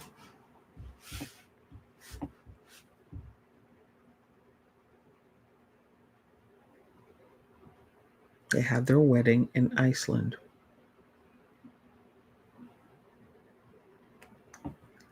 Think about that. Not in a Nigerian church. They went to Iceland. You can Google it. I don't know that they've put out their wedding pictures yet. I think they made it private. They got married, I believe, on a Thursday or Friday, and then Davido and Chioma got married here in the United States on Saturday or Sunday, something like that. Now, if you look at the wedding of Davido and Chioma, remember the Adelikes are also billionaires. And you look at the wedding they did in Miami last weekend or 2 weekends ago, it was presided over by an Orthodox religious Christian leader, not a Pentecostal leader. Were they having the usual African or Nigerian songs and singing and, whatnot? Yeah, but after that, business as usual. That will give you an idea of the kind of Jesus Egregore that they tap into. It's more symbolical. And then Mr. Easy and Temi Otedola, who got married in Iceland.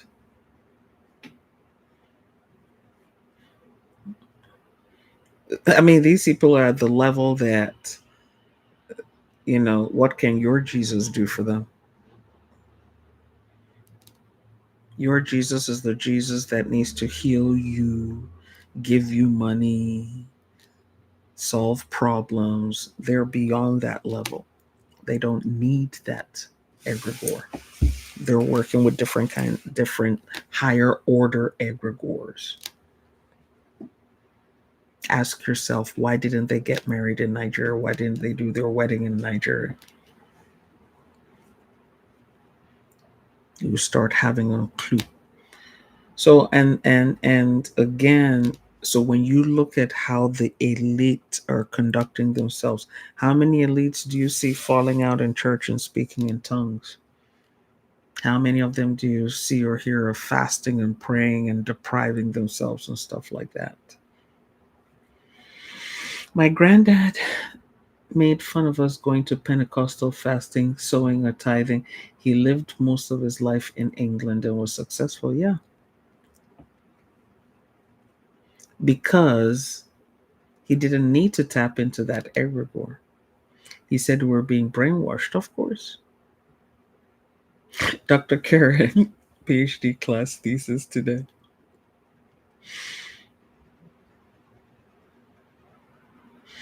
Okay, Zero Panda, which goes back to you can do these works even greater. Whatever you give your energy to becomes Lord over you. Withhold the energy and the Lordship ends. Perfect.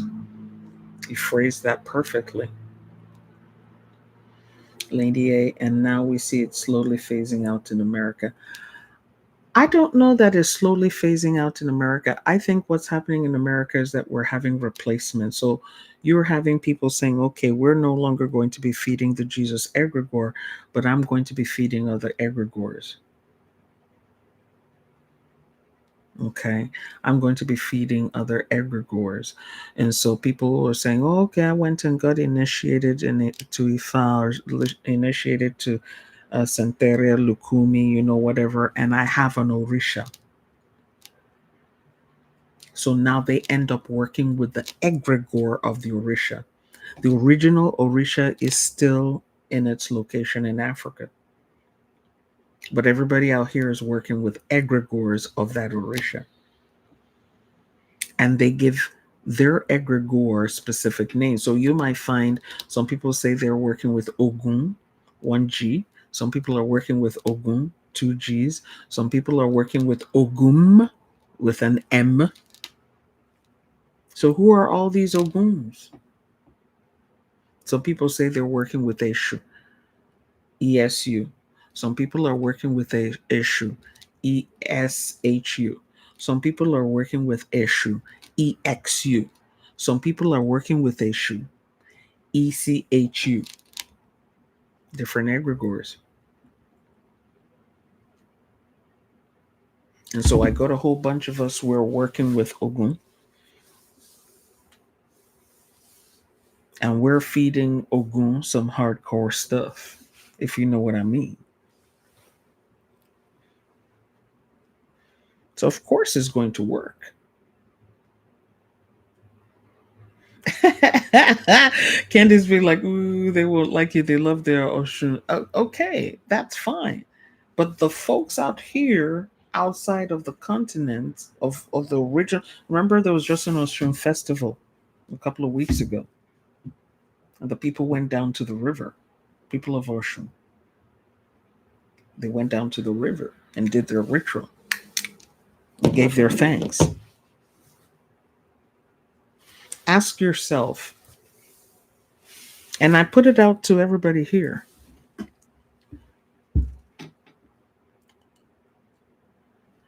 If I'm in Nigeria calling on Oshun,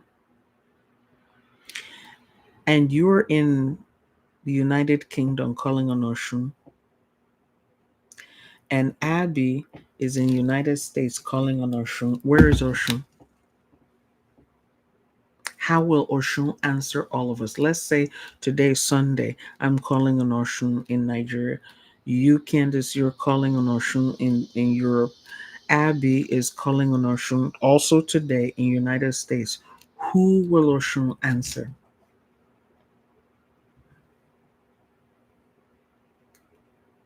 It's Egregore. So the real deal is over there, and the people out here are working with Egregores. You're correct.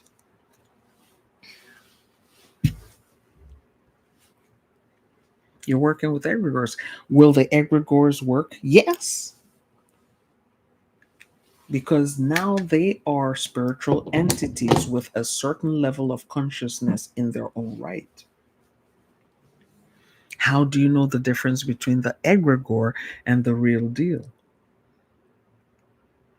What does it take for me to get results with the real deal in Nigeria, the real Oshun in Nigeria?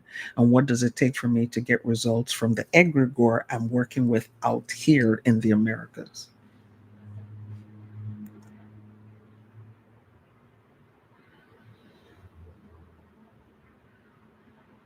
And you will find out that what is offered to Oshun in all these different lands are not exactly the same. People will offer what works for them.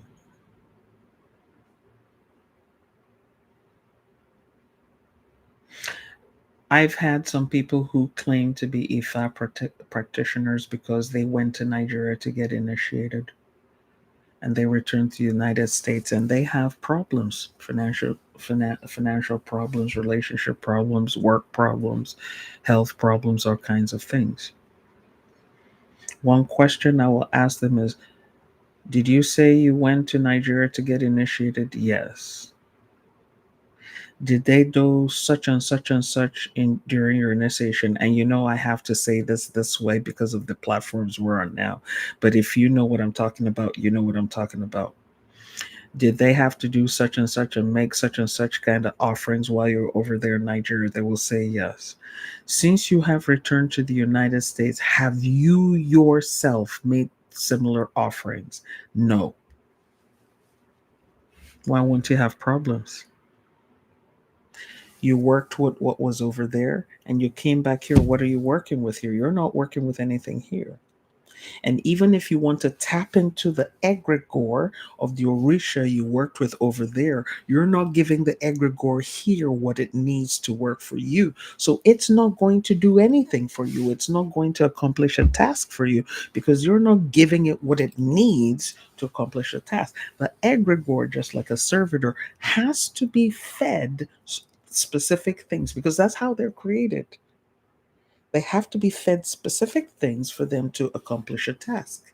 And after they have accomplished this task, they have to be rewarded in a certain way for them to continue working for you.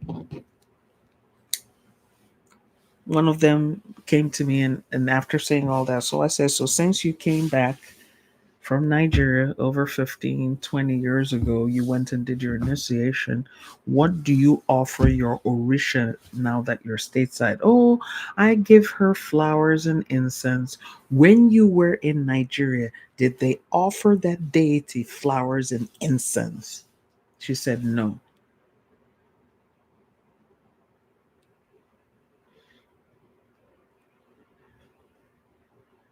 So, so what are we talking about here? Why are you surprised you have problems? You've been praying to thin air because you're out there saying, "Oh, help me," whatever deity she was affiliated with. "Oh, help me, help me, help me, help me, help me." But you weren't giving it what the egregore needed. You weren't. Because back there in Nigeria, where you went to go get your initiation, some people go to Ghana to get initiated. Some people go to Togo to get initiated. You're not giving it what it wants, and you think you can come here. Oh, and she was like, "Well, I feel a certain way, and I'm a vegetarian." Who told you that Ifa is a vegetarian religion? Who told you that the Orishas are vegan? Are you mad? Are you mad? Thank you. The menu was altered. Are you mad? You think just because you're vegan, the Orisha should change itself and become vegan for you, or the egregore of that Orisha should change it? Are you mad? Are you crazy? Are you insane?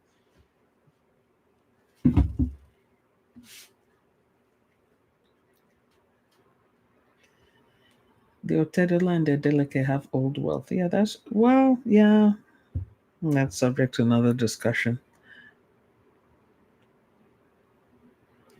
But how can one replicate the offering? You do exactly what was done there, or you go over there and do what they do. There are some people who recognize that, here in America, you can't give the same kind of offering. So they will make an annual trip, or they'll go one or two times back to where they got the original initiation and go there and give the offering. And that's an investment. Orisha, they chop meat to cow self. You got that right, Tony. So imagine, okay, so thank you, Tony. So imagine somebody now saying, "Oh, I'm vegan," and you're trying to force your Orisha to be vegan with you, or you're trying to force the egregore of your Orisha to be vegan with you. Are you mad?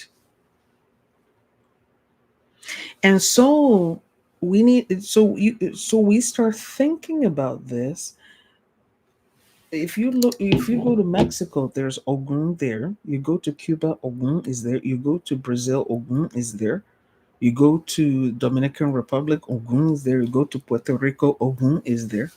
So which Ogun are these Oguns? They have Oshun there. Which Oshun is that? And some of them will tell you, no, it's the Oshun that started in Nigeria. Prove it.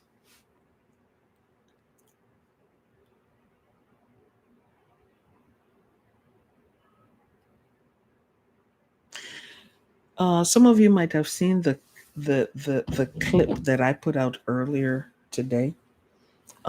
Because this weekend we had water initiations and water rituals.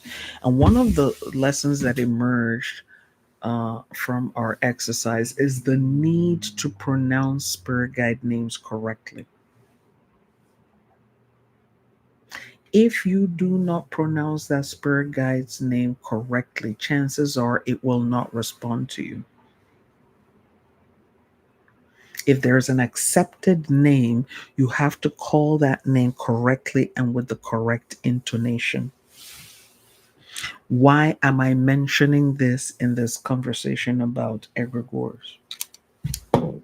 There are many people who are Santeria practitioners, Lukumi practitioners, Ifa practitioners out here away from Africa who do not pronounce the name of these Orishas exactly the way that they are pronounced in Nigeria or Togo or Ghana or Congo or wherever it is that they went and got their initiation.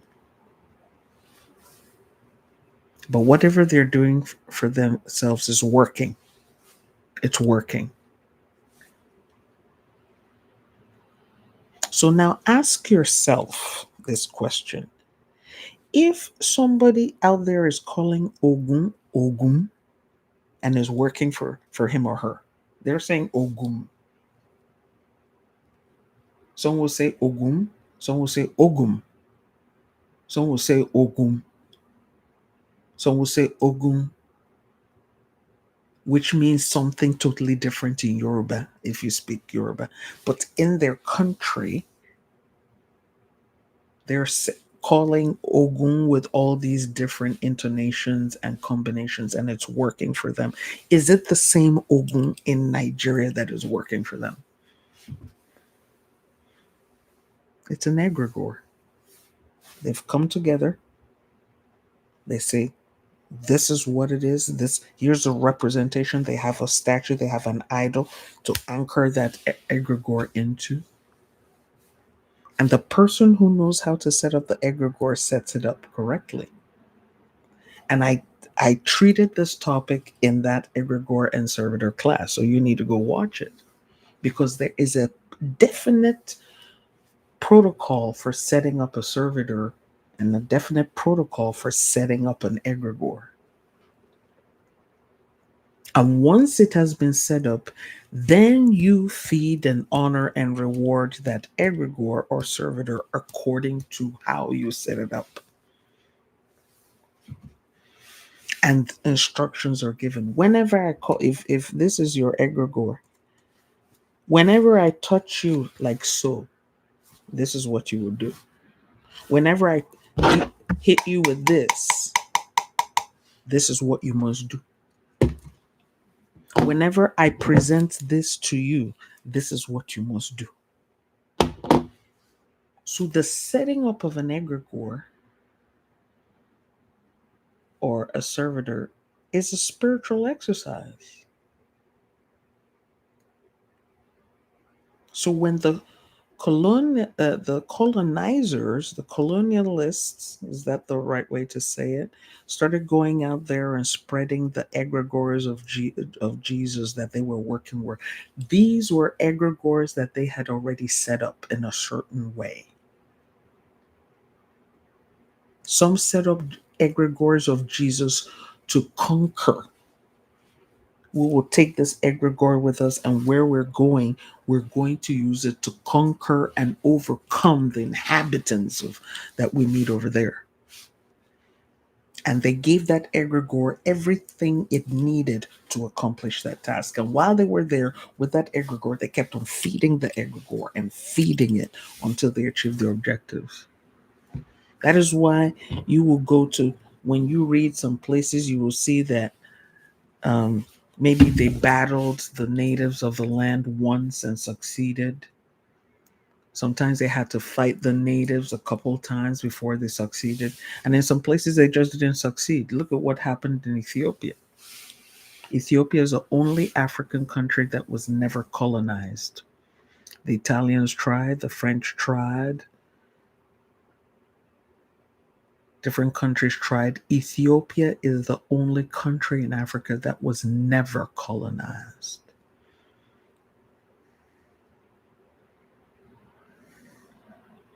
Bob, in diaspora, we know they fit carry live meat go house. We they carry you. You get levels. Bob, can we request gin instead of? It's not the same thing now. Is salt and sugar the same thing? Bob, salt and sugar, they're the same thing. It's not the same thing. Sometimes you they feel say for diaspora, people know they get doings. Then they get doings, then they get walkings for diaspora. Sorry, I have to say what I have to say the way I have to say it because Bob, I'm sure you understand. Okay. People they get doings. All right. People they get doings. If you want to do what you want to do, if you do 'em. In Florida, practitioners, Santeria, Lukumi, spiritual traditional religion practitioners got a Supreme Court, and I think you can Google this in Florida. They have a right to worship their perform their religion with sacrifices in the state of Florida. They went to court and won that right. So if you're in Florida, they went to court and they battled it out. Now, there was a case in Texas, and the guy, I think he was Hispanic, and they battled and duked it out with the city. He was in some small city somewhere um, in Texas here, and they duked it out and everything and whatnot and the other. And I think after he won the case, I never saw what happened. I think he just basically disappeared after winning the case to do that. And they won the right to, the government came against them, health department came against them, okay. They went to court. Jewish people do use chickens for their things here in America and around the world. They use chickens for their cleansings.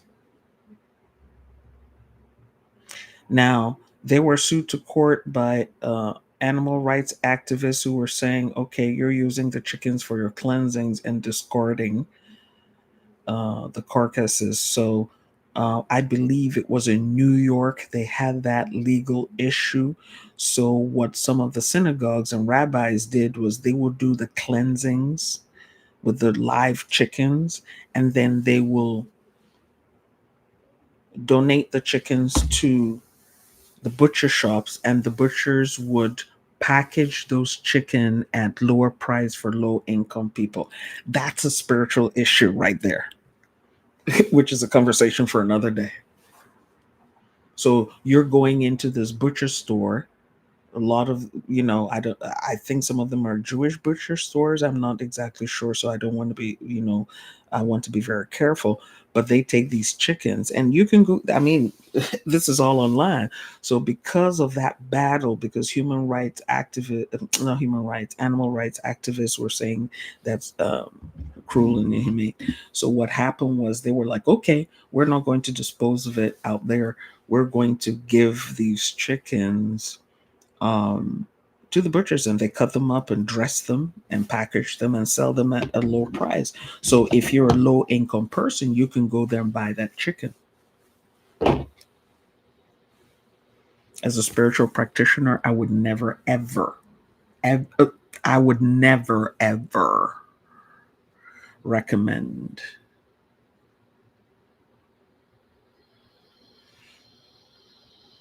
Okay.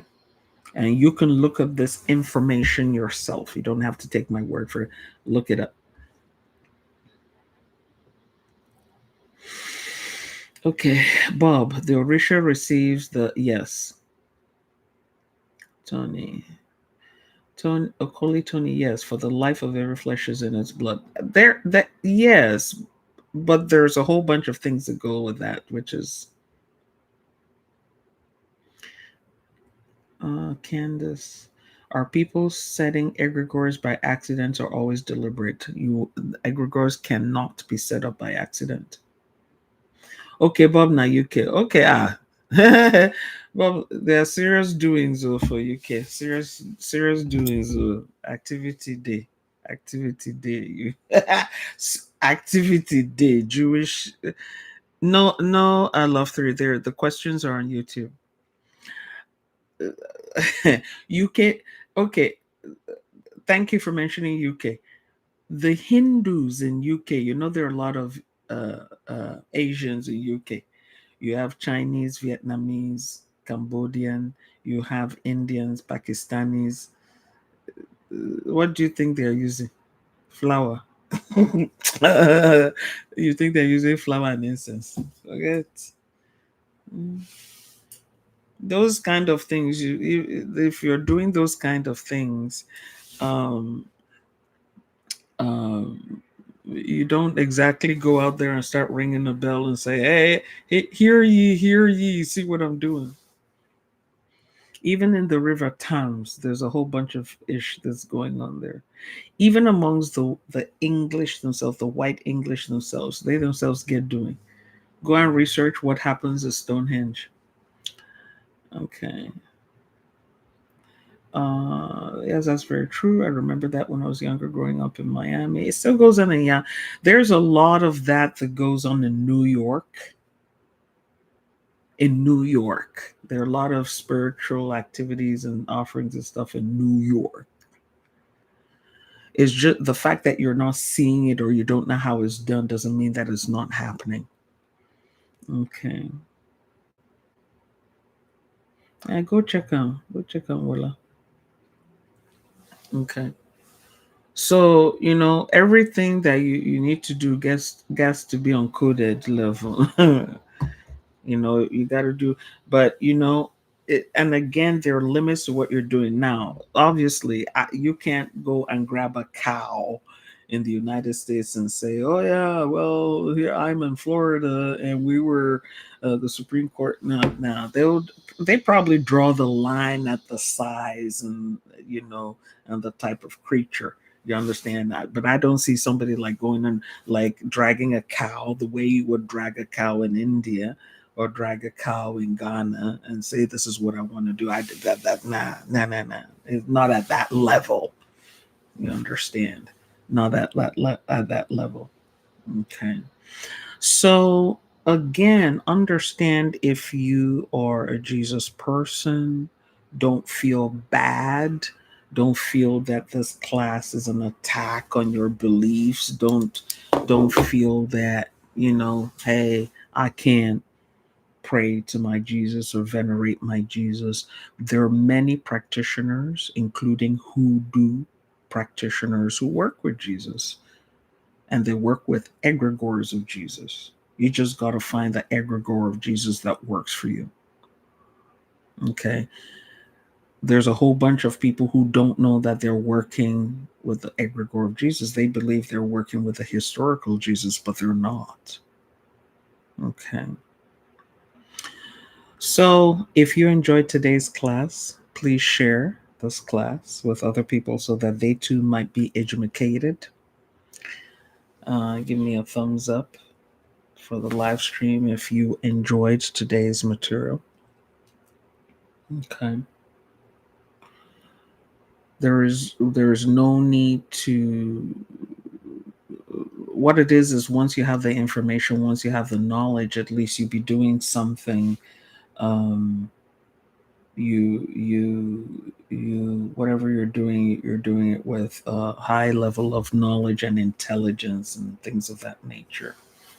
Okay. So, but I would appreciate it if you share the class and let other people be educated. Not at all. Like you spoke on tools the other day. I even use the law of attraction. Okay. You're welcome. You're welcome. You're welcome. You're welcome. Any other quick questions? I'm not sure what you mean by you not reading all the way. I'm trying my best. I got my reading glasses on. Okay. Well, thank you, Ms. Candace. There's sometimes even I myself will use a Jesus Egregore. I know many of you will not expect me to say that, but remember, whenever you come to Dr. Tochi's class, we keep it authentic, we keep it real. And I'm not going to teach you stuff that will lead you astray. If I don't know, I will tell you I don't know. I know there's lots of folks out there doing whatever it is that they want to do, and that's okay. There's sometimes I use the Jesus egregore. Why am I saying this? You have to know what egregore of Jesus you are using to get the kind of results that you need. You cannot appeal to the egregore. Let me do. You can't appeal to the European Jesus the same way that you're going to appeal to the African Jesus. What the European Jesus requires is different from what the African Jesus requires. You need to understand this. And this is the reason why some people will come to church in this part of the world. They're used to working with the African egregore, African Jesus egregore, or they're used to working with the Caribbean Jesus egregore. And they come here and attend a church, and everybody's singing politely. And the church service is over in 1 hour. And then people move to the fellowship hall to have tea and crumpets, coffee and donuts. There was no screaming, there was no yelling, there was no carrying on, there was no speaking in tongues. And then you say to yourself, oh, these people here don't know how to pray. They don't know how to call on Jesus. They don't know how to, but how come they're doing so well? Let me do what they're doing. And then you pray the way that they pray and you find out nothing is working and you're like, oh, this is a bad church.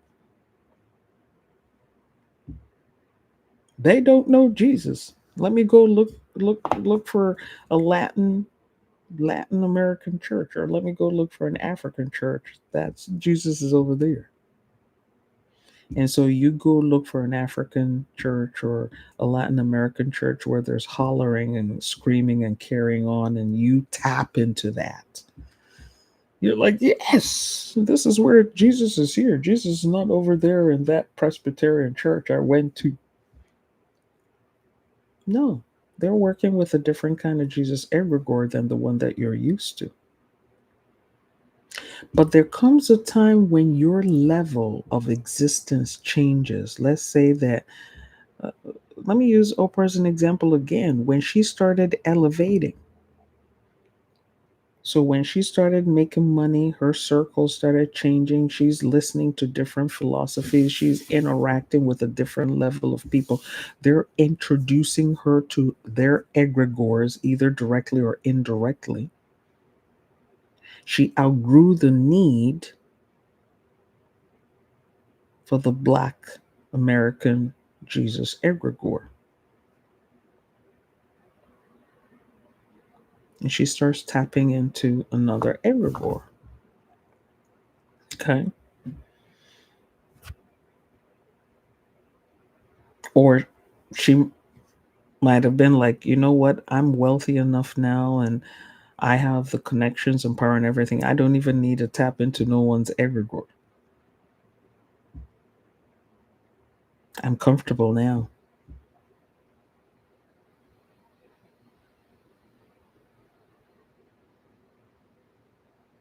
There's sometimes you can do stuff for yourself that you don't even need a servitor or egregore for.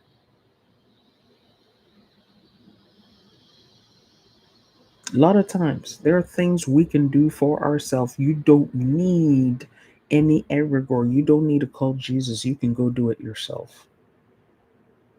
But because we have been raised in churches with magical thinking, we think we cannot do it, that we have to do it with Jesus or we have to do it with whatever egregore we're working with. And we don't have the self confidence to understand that we can do this ourselves. We have enough spiritual energy. And then some of us, that means no relationship was developed and providing the wrong energy. Possible. Sometimes people find that all they need is just realignment or an alignment with their spiritual crew. They don't need these egregores. And you suddenly discover that you don't need the Jesus egregore. And all you did was a reconciliation with your spiritual crew. This is particularly important for those who have been called to spiritual practice. There are people who've been called to spiritual practice and they're spending so much time with their Jesus egregore, but they're not getting results. And they're not supposed to be working with that egregore. They're supposed to be working with their spiritual crew.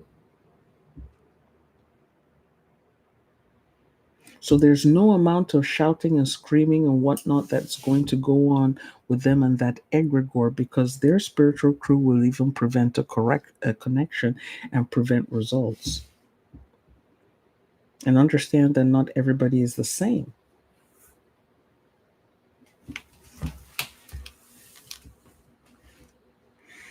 Sarah Jess, na PhD class be this, so thank you, Papa. You're welcome, my dear. Reminds me of the Hebrew Israelite people. Yeah, isn't there a whole bunch of African Americans who call themselves Hebrew Israelite and they're out there doing their thing? But you see, a lot of them, when they start running into real problems, they will hop over into African traditional religions. Ego Wings, Doctor, do you know Celestial Church of Christ in Africa? Yes, I do. If so, what do you think about that belief? It's a church, it's not a belief. I don't know what the question is. You need to clarify that question. I know the Celestial Church, CCC. We've talked about white garment churches in some of my touching bays. If you search through my channel, you're going to see we've talked about white garment churches before. But what do you mean that belief? They have their egregores. I just said that earlier. There are different thousands, millions of egregores out there.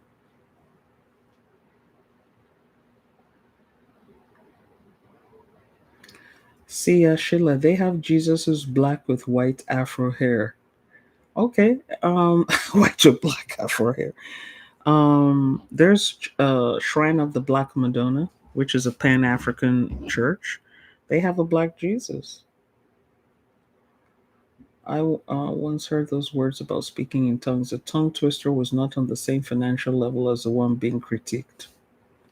Okay. So if you want to continue working with the Jesus Egregore, find the version of the Jesus Egregore that works for you, and you might have to do some trial and error. This is the reason why some people will jump from church to church. They're trying to find the egregore of Jesus or the egregore of Mary or the egregore of whoever it is in that church that works for them. There are some people, it doesn't matter what church they go to, nothing will work for them. A lot of times they're more spiritually powerful than the egregore being worked with in that church. And I said what I said.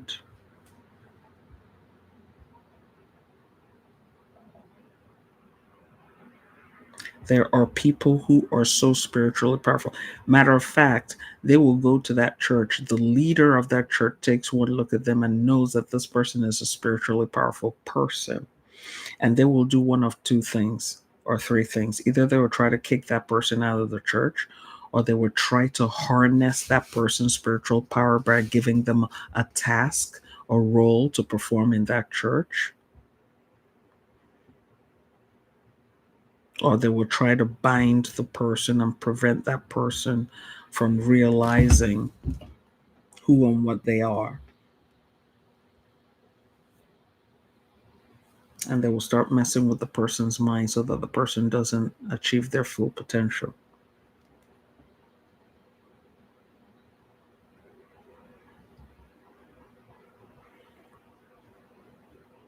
There are very powerful pastors and church leaders out there.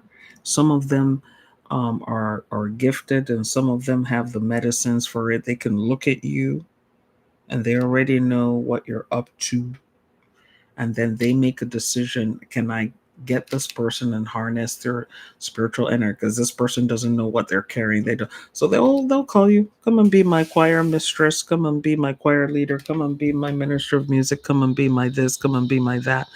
And they indirectly harness the person's spiritual energy. So now the person starts channeling, instead of channeling their own spiritual energy on their own behalf to improve their lives, they're now channeling and shaping and taking that their own spiritual energy and channeling it into the church. And then they prosper the church. There are some people, whatever church they go to, they go there and that church starts prospering. Yeah, because they're channeling their considerable spiritual energy to that church, to that congregation, to that leadership, without realizing that this is something they ought to be using for themselves. And so they're out there channeling their own spiritual energy to feed the Jesus egregore or whatever religious egregore that is in that congregation. And this also happens in traditional religions too. So don't just think it's only the church people. It happens in traditional religions too. You have some people, they will become, maybe join an ile, a house.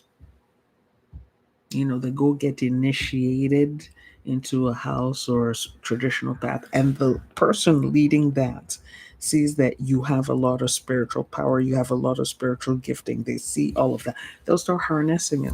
They'll give you things to do. They'll make you feel important. They'll stroke your ego. You'll be there shaking the cha cha, making music and doing everything. And you're singing your heart out and you're putting your whole heart and mind into singing. And you start feeling elevated and your body starts vibrating and you're emanating all this spiritual energy and you're channeling it to their egregore. And their egregore becomes powerful and starts doing things. But you will notice that once you leave that place, everything starts going downhill. They start looking for someone else to replace to replace you.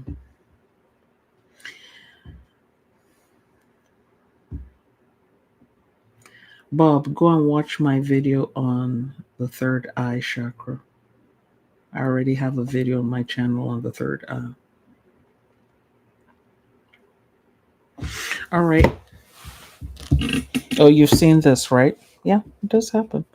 So people sometimes think it's only in the church. They're trying to take advantage of me. No, no, no, no. There are many people who join traditional religions, whether it's African traditional religion or Mexican traditional religion or whatever traditional religion. They become a Buddhist or Hindu or whatever it is that they become. Even they could join pagan religions, European pagan religions, and the leader sees and knows more about what is going on. The person is like, okay, good. We just picked up a nice energy source. And they will use you as an energy source until one day, maybe 10 years later, you wake up and say, I've had enough. You're like frazzled. You have not achieved anything in your life. You have not moved forward. The leader of that church is driving a Rolls Royce. They're dripping in gold. And you've been there for 10 years and you did not achieve your objectives. But it's late now. They done drained you. You have to go somewhere else and recharge. And as you're recharging, well, thank you. Give me the mic. My goodness. You know what? What kind of gifts are all these? Thank you. All right. But you've already used your resources and everything to feed what is going on there, and they've benefited from it. And then when they see that you're depleted, some of you might resonate with this. When they see that you're depleted, you have nothing left to give, then they start picking quarrels, problems with you. You didn't do this, you didn't do that, you caused problems here, we don't want you to come to the church no more. Because they're done. They've harvested everything they need to harvest from you. So it happens everywhere. It happens everywhere. It happens in churches, it happens in mosques, it happens in temples, it happens in synagogues, it happens in shrines, it happens in elays, it happens in houses, it happens everywhere. Okay. It happens everywhere. All right. Ladies and gentlemen, boys and girls, every good thing must come to a pause. Thank you for spending time with me today. I know it's been a long class, but I think it's a class that we can explore some more. If you want us to explore this class some more, let's have your IAYE in the comment section. If you've had enough, you've listened to enough, let me know in the comment section. Okay. All right.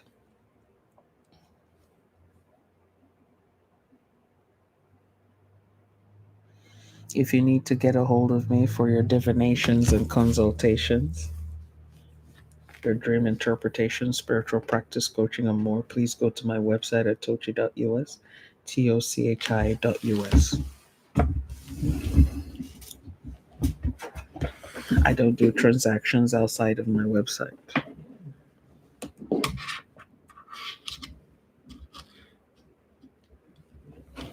Some people sometimes feel that they can't give up their Jesus Egregore. They want to go to a spiritual tradition to get a solution to their problems and then continue with their Jesus Egregore. Let me tell you, it will backfire. It will backfire.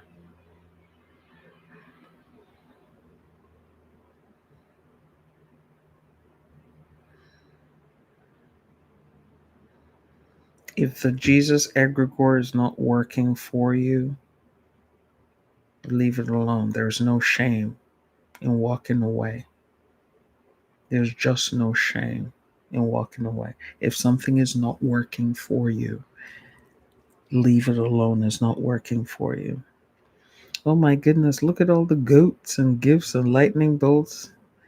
Thank you, thank you, thank you, my darling. Thank you so much. The food, the corn, I don't even know. Pink hearts. Thank you so much. I'm just being gifted something crazy on TikTok.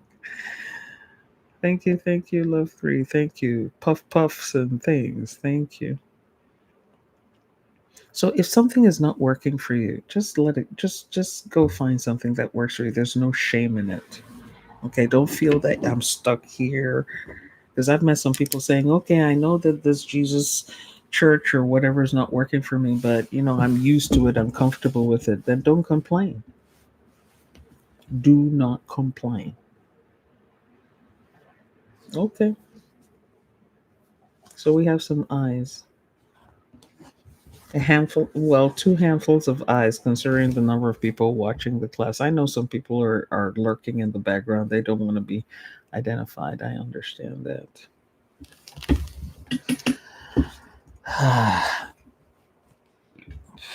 We're thankful to our Creator, our guardian spirits. We're thankful to our ancestors. We're thankful to our spirit guides for today's forbidden fruit. We're thankful for the safe space where we can discuss spirituality topics without being attacked, without being shamed, without being humiliated, without being ridiculed, without being embarrassed. We're thankful for the meeting of minds. We're thankful for the understanding this brings within us so that we can develop our spirituality in a way that is in alignment with our destiny.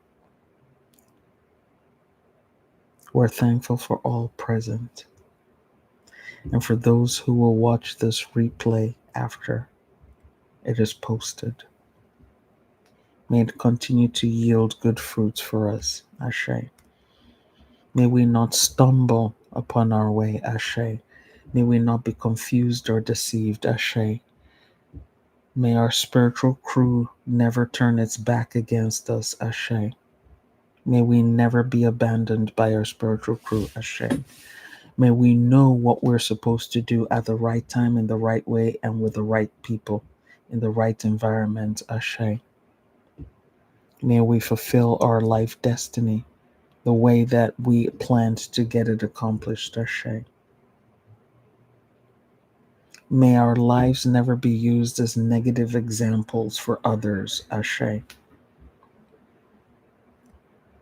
May we always have more than what we need to eat so that we can create reservoirs of wealth, Ashe. May the work of our hands always be prospered, Ashe. May the words of our lips always be prospered, Ashe. May our feet be rightly guided, Ashe. May our eyes be rightly guided, Ashe. May our heads and hands be rightly guided, Ashe. Let the lips that have spoken evil against us turn around to speak good about us, Ashe. May those who have hated us and attacked us for no just cause see the light and understand that we're all in this thing together, Ashe. May we all become elders, Ashe. May we all achieve elderhood, Ashe. And for those of us who are already elders, may we enjoy our elderhood, Ashe. For those of us who are spiritual practitioners, may we not be led into shame and humiliation on account of our mistakes, Ashe. May our clients and customers not rise up against us in anger, Ashe. May our customers and clients not cheat us or think about cheating us or doing us wrong, Ashe. May we not lose our resources, our livelihood, or our heads while we're doing work for our clients and customers, Ashe. May the work we're doing to help others and help our customers never come back to backfire on us and cause us problems, Ashe. May we not weep over the help we render to others, Ashe. Let all that which has been stolen from us, unjustly stolen from us, be returned to us sevenfold. Ashe. Let our mistakes not be counted against us, but used to help us to be better. Ashe. May we find forgiveness in the hearts and eyes of those we have offended. Ashe. May we find forgiveness and compassion in the eyes and hearts of those that we have offended. Ashe. For no one is above mistakes. And even as others freely forgive us with compassion, may we find it in ourselves to also freely forgive others with compassion. Ashe. May we not be like the dog that goes back to eat its own vomit. Ashe.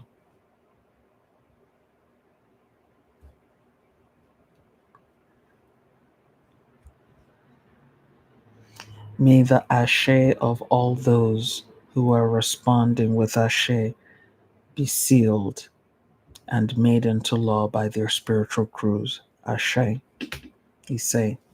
Kamagu, Koza, Lasedi, Mkwande, Ayebobo. It is done, it is finished, it's complete. Amen. And Yanho, Ma'at.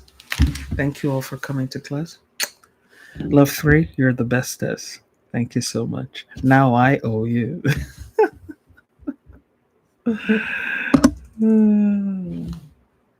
All right.